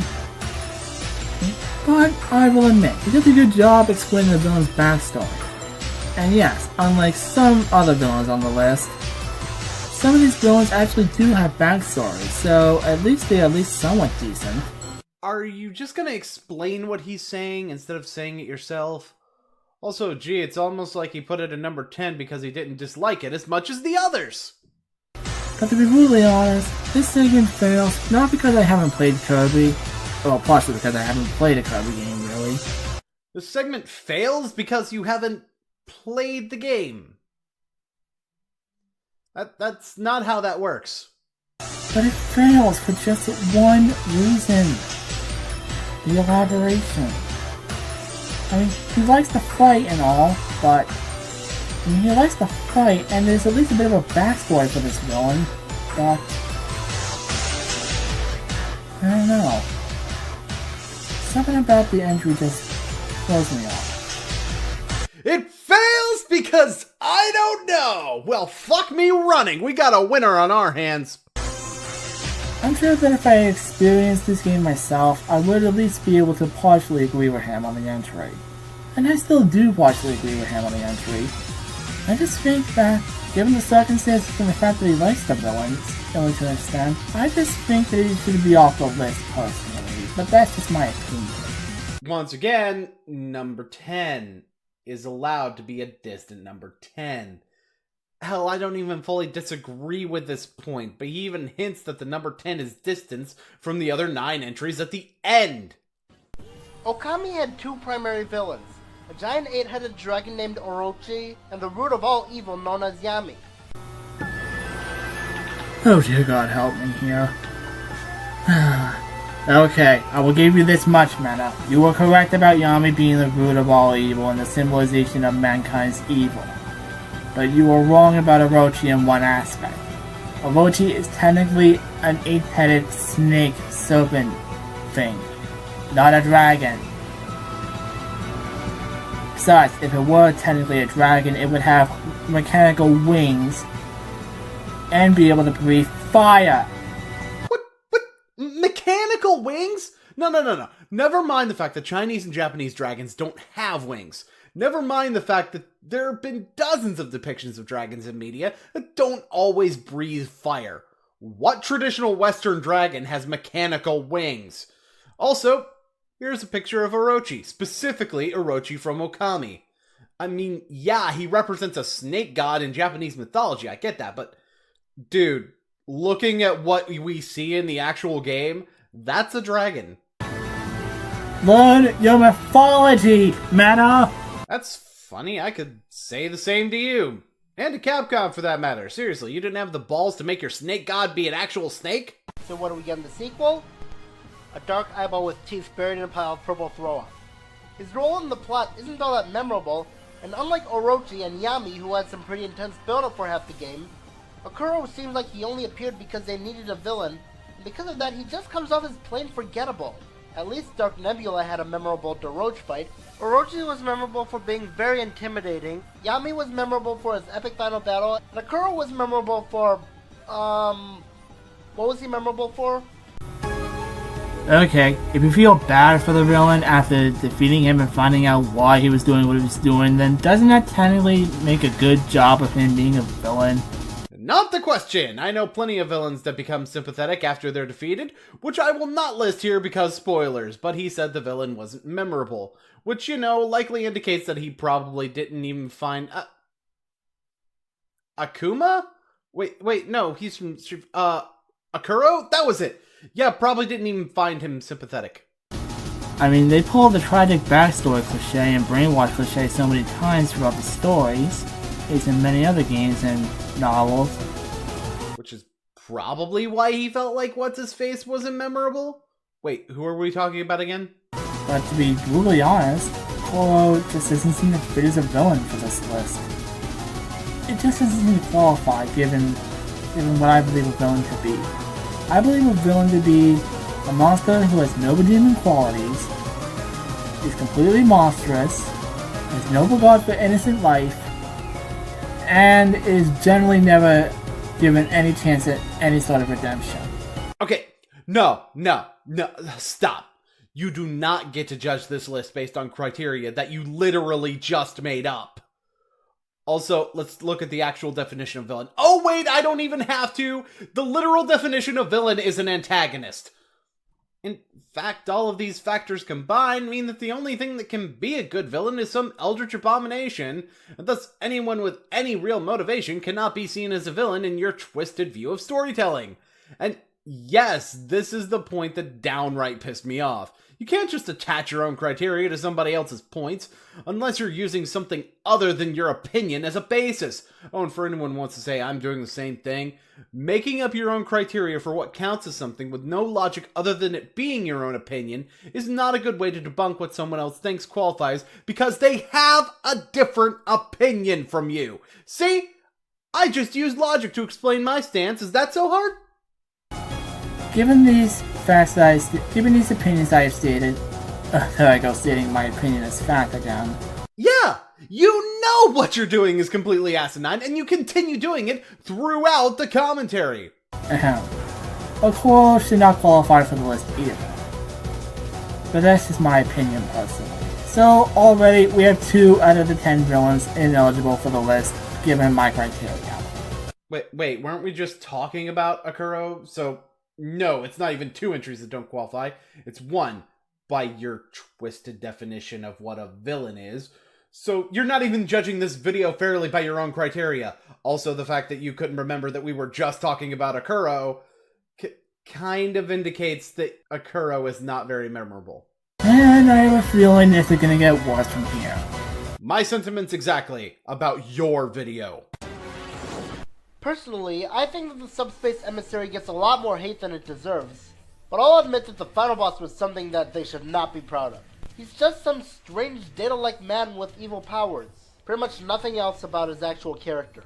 At least Master Hand showed some anger, but Taboo has no emotion whatsoever. Also, he isn't even mentioned until the end of the game. Hold it! Play Meta's criteria.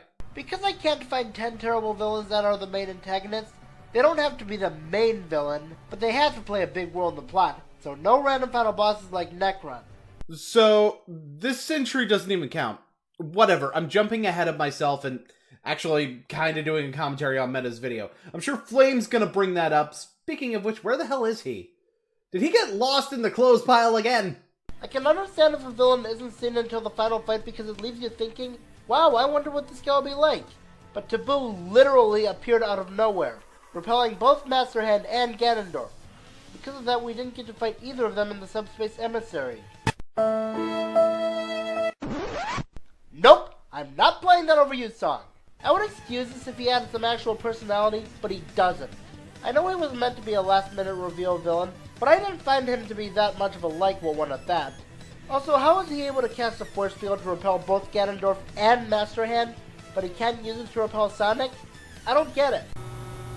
About Taboo, well, he's actually kind of right about Taboo. No, seriously, he doesn't really have much of a backstory, he doesn't really have much of a backstory or anything. You wait a full fucking minute to say anything. And all you have to say is you agree. But then you put brown text on the screen, the majority of which is difficult to read due to the clashing with your shirt. And it debunks you, who is talking, by saying that a wiki says he's the mastermind of the subspace emissary. Something that was obvious from the fact that he's the final fucking boss, and still isn't even so much as hinted at in the story of the game. I'll be right back.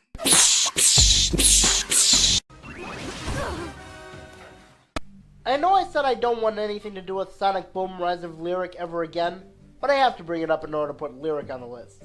I mean, how did we go from a giant water beast that destroyed an entire city to an evil demon that's probably the Sonic equivalent of the devil himself and can set the entire world on fire within minutes, to a creature that can bend the very fabric of time, to this weird lizard thing?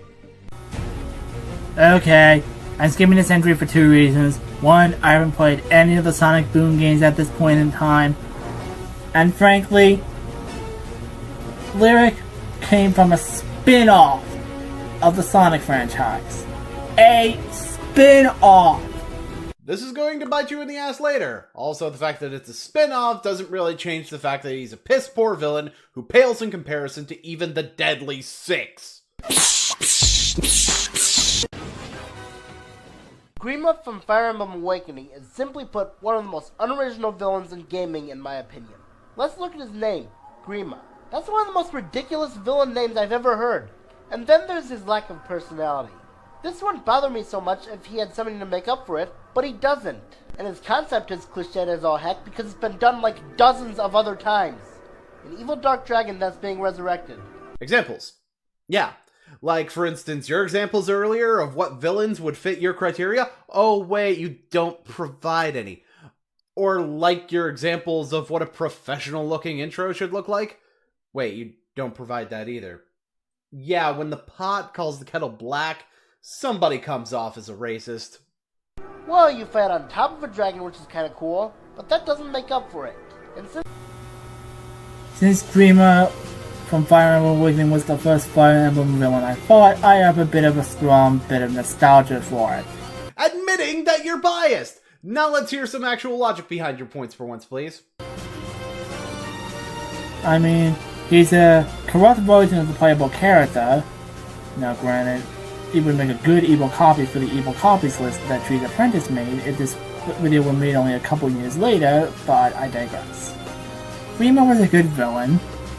I like how he used Valadar for his selfish motives, for his end to become whole. And I like his monstrous dragon-like appearance. Not to mention the fight on top of him, yes, you're actually fighting on top of Grima instead of against him, is pretty freaking cool, and it has the awesome ID Purpose soundtrack to go with it. Hey! You actually managed to talk about why you think this entry is wrong, citing specific positives about something he saw as an overall negative. It doesn't really debunk his point, as the evil clone thing is, you know, part of the whole cliche thing he was talking about, but at least you presented a counter-argument of some kinds. Hey guys, I think there may be some— The only thing that would make him a bit of a bad villain, in my opinion, would be is if he relied on instantly respawning minions and— oh, right, I forgot. He does rely on infinitely respawning minions. Ay. But does that make him a bad villain? No, it actually makes him a formidable opponent. Wait, so the thing you just said could make him a bad villain doesn't make him a bad villain, but instead makes him a good villain. Actually, scratch that. Grima wouldn't be eligible for this list, since he does a good job at being a really good villain. Given the qualifications I mentioned earlier. So, because he meets your qualifications, he shouldn't be on the list. But people who don't meet the qualifications you set also shouldn't be on the list. Fail! And as a result, Remo is ineligible for the list as well. Well, given my criteria that I stated earlier. So there's 3 candidates that are ineligible for the list. The only candidate so far that has done a good job at being eligible for the list was Lyric. I haven't played Sonic Boom as of yet, but now I'm just repeating myself. Which is why you left it in the video. Are you sure you used the script? What? But Dr. Wily is awesome! How could he be on the list? Well, to me, he was awesome, but as the series went on, he became less and less threatening. He's always the main villain of every classic Mega Man game. But wait, what about Bowser? Doesn't he suffer from the same problem? Yes, but there's a difference. Bowser may not be exactly the greatest villain out there, and he may do the same thing most of the time. He at least does it with something interesting about it. Okay, I agree with you on one thing. Bowser does indeed suffer the same problem as Dr. Wily. But here's the key difference though. Bowser goes about his plans in different interesting ways, and in some instances, his plans can actually be a threat to Mario. Well, no shit! I wish he would have said that. Oh wait, he did! And yes, you corrected yourself a few seconds later. Cut out the fucking point entirely then. In nearly every game starting out with Mega Man 4, they always tried to mislead us into thinking there would be a different villain, only for it to turn out to be Dr. Wily again. I would be okay with this, but again, nearly every Mega Man game after the 4th installment has this situation, making it get increasingly obvious, dull, and repetitive. But Dr. Wily is still a frightening villain.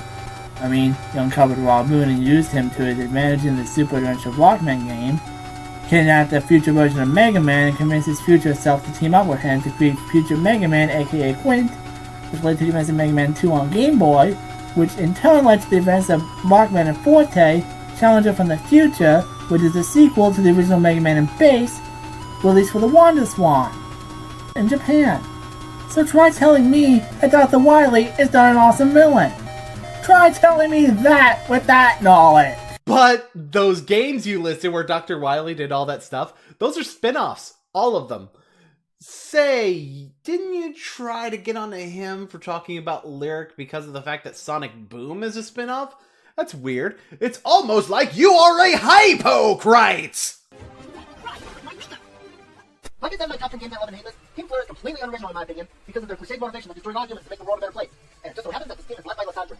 Before making the list, I was confused if I should put him on here or not because I didn't want to risk getting too much hate mail. But then I realized, you know what, this is my list. I can put whatever villain I want on here as long as it qualifies. His goal is to make the world more beautiful. Is that the best he could come up with? His design may not be as stupid as most Team Flare members, but I know for a fact that I'm not alone when I say that I knew he'd be the leader of Team Flare the instant I first saw him.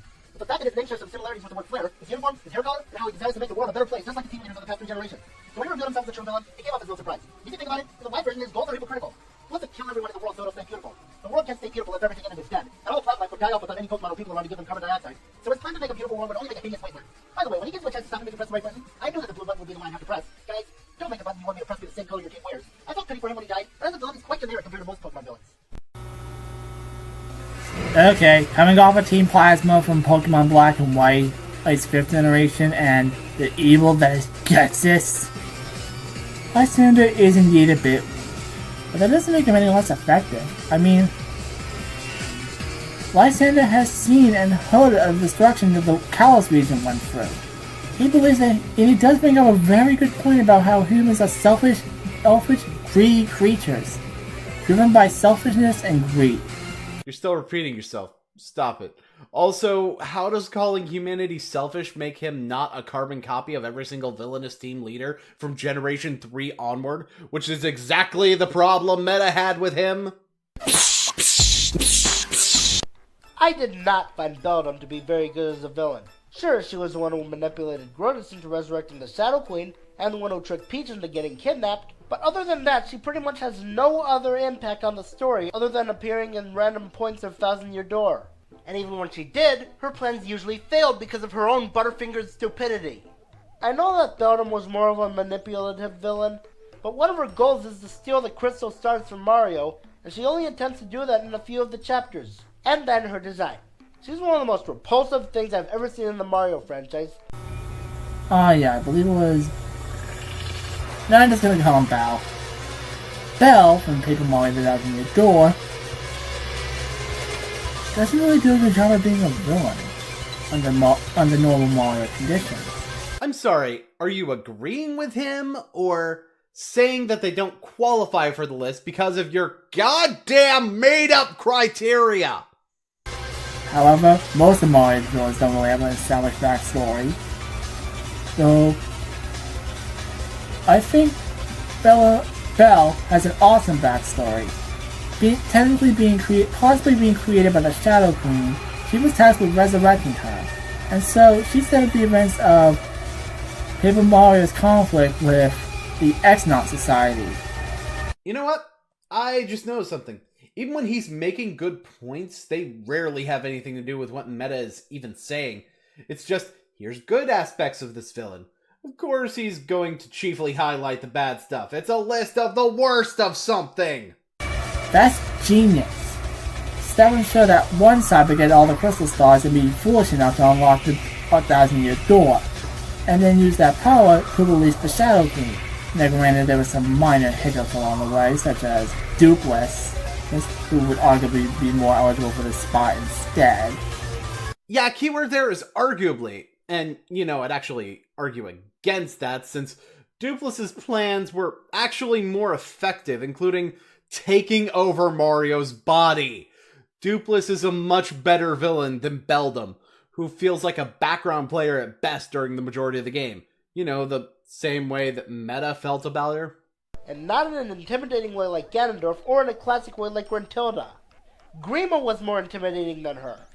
Also, I can see that she tortures Vivian because the game wants us to feel sorry for her. And while I'll admit I did feel sympathy for Vivian, Beldum is essentially a villain that's supposed to be halfway between serious and funny, and the way she presents this doesn't really blend really well together. She does give some character to some of the characters around her, but it doesn't do much for her own. Really, Meta? Really? I seriously cannot follow along with what you just said. Can you put it in more simpler terms that even a layman with a disability like me could understand? She adds to the characters around her, but has very little in terms of her own character development. There. Does that help at all?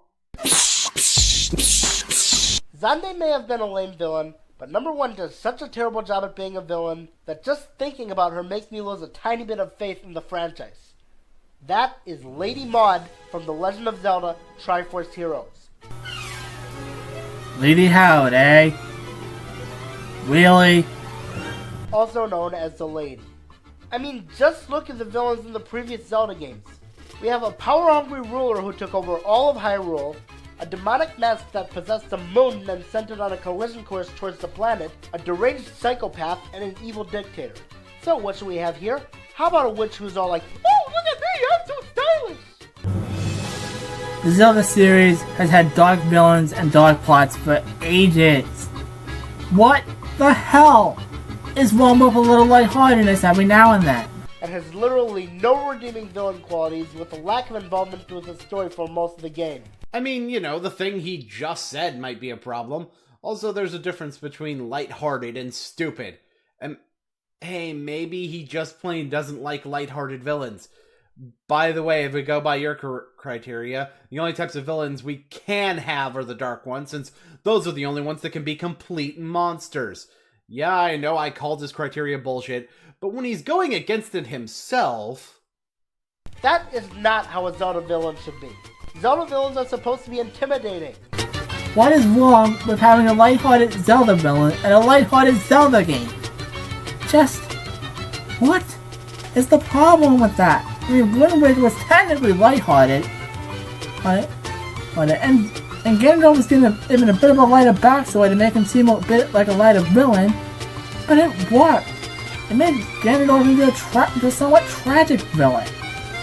Who was still a villain and didn't feel like a comedic side act. Granted, you could try to argue that this entire game is a comedic side act, which, for sorts, your argument is invalid. And as for this text right here, if you thought Bellum was a lighthearted villain, you need a new definition of the term lighthearted. And who the fuck is Mateus? If you mean Maladus, then no. Like I said, none of these other villains are complete and utter jokes with zero intimidation factor to them whatsoever. That's just completely stupid compared to most Zelda villains. He is innocent. Okay, Meta. The Satoru Iwata joke was in absolutely poor taste. You do not, even through text, insult a dead man. Even in a joking manner. He didn't insult the dead. He said that he could imagine Satoru Iwata not liking his interpretation of Triforce Heroes. Also, there's a big difference between death threats to the family of someone that died and calling someone a bad person and saying that they're rolling in their grave because you're harshly criticizing one of their creations. Any respect I had for you, any respect I had for this list, is completely shot through the window now. That respect that I had for you in this video, completely gone. You didn't have any respect for this video to begin with. You're not fooling me. All you've done during this entire video is push your own agenda onto it. A criteria that you're pushing onto this video, which, as you stated, is not based on facts, but based on solely your own opinion. A criteria that seems to shift back and forth to fit your needs for disqualifying entries. Going from someone being disqualified because they don't meet your criteria, to being disqualified because they do, to being disqualified just basically because you disagree with him. And then there's the death thing. You're the only one who's using death as a punchline. All he did was say that Satoru Iwata wouldn't like the criticism that his game is receiving, which isn't exactly an insult to Iwata, but rather an insult to himself. He did not use death as a punchline, like you admitted to doing, but simply mention the name of someone involved in the game's creation who is deceased. My advice is simple. Stop shoving your opinions down people's throats and learn how to take a joke. You know, like something Iwata would want you to do.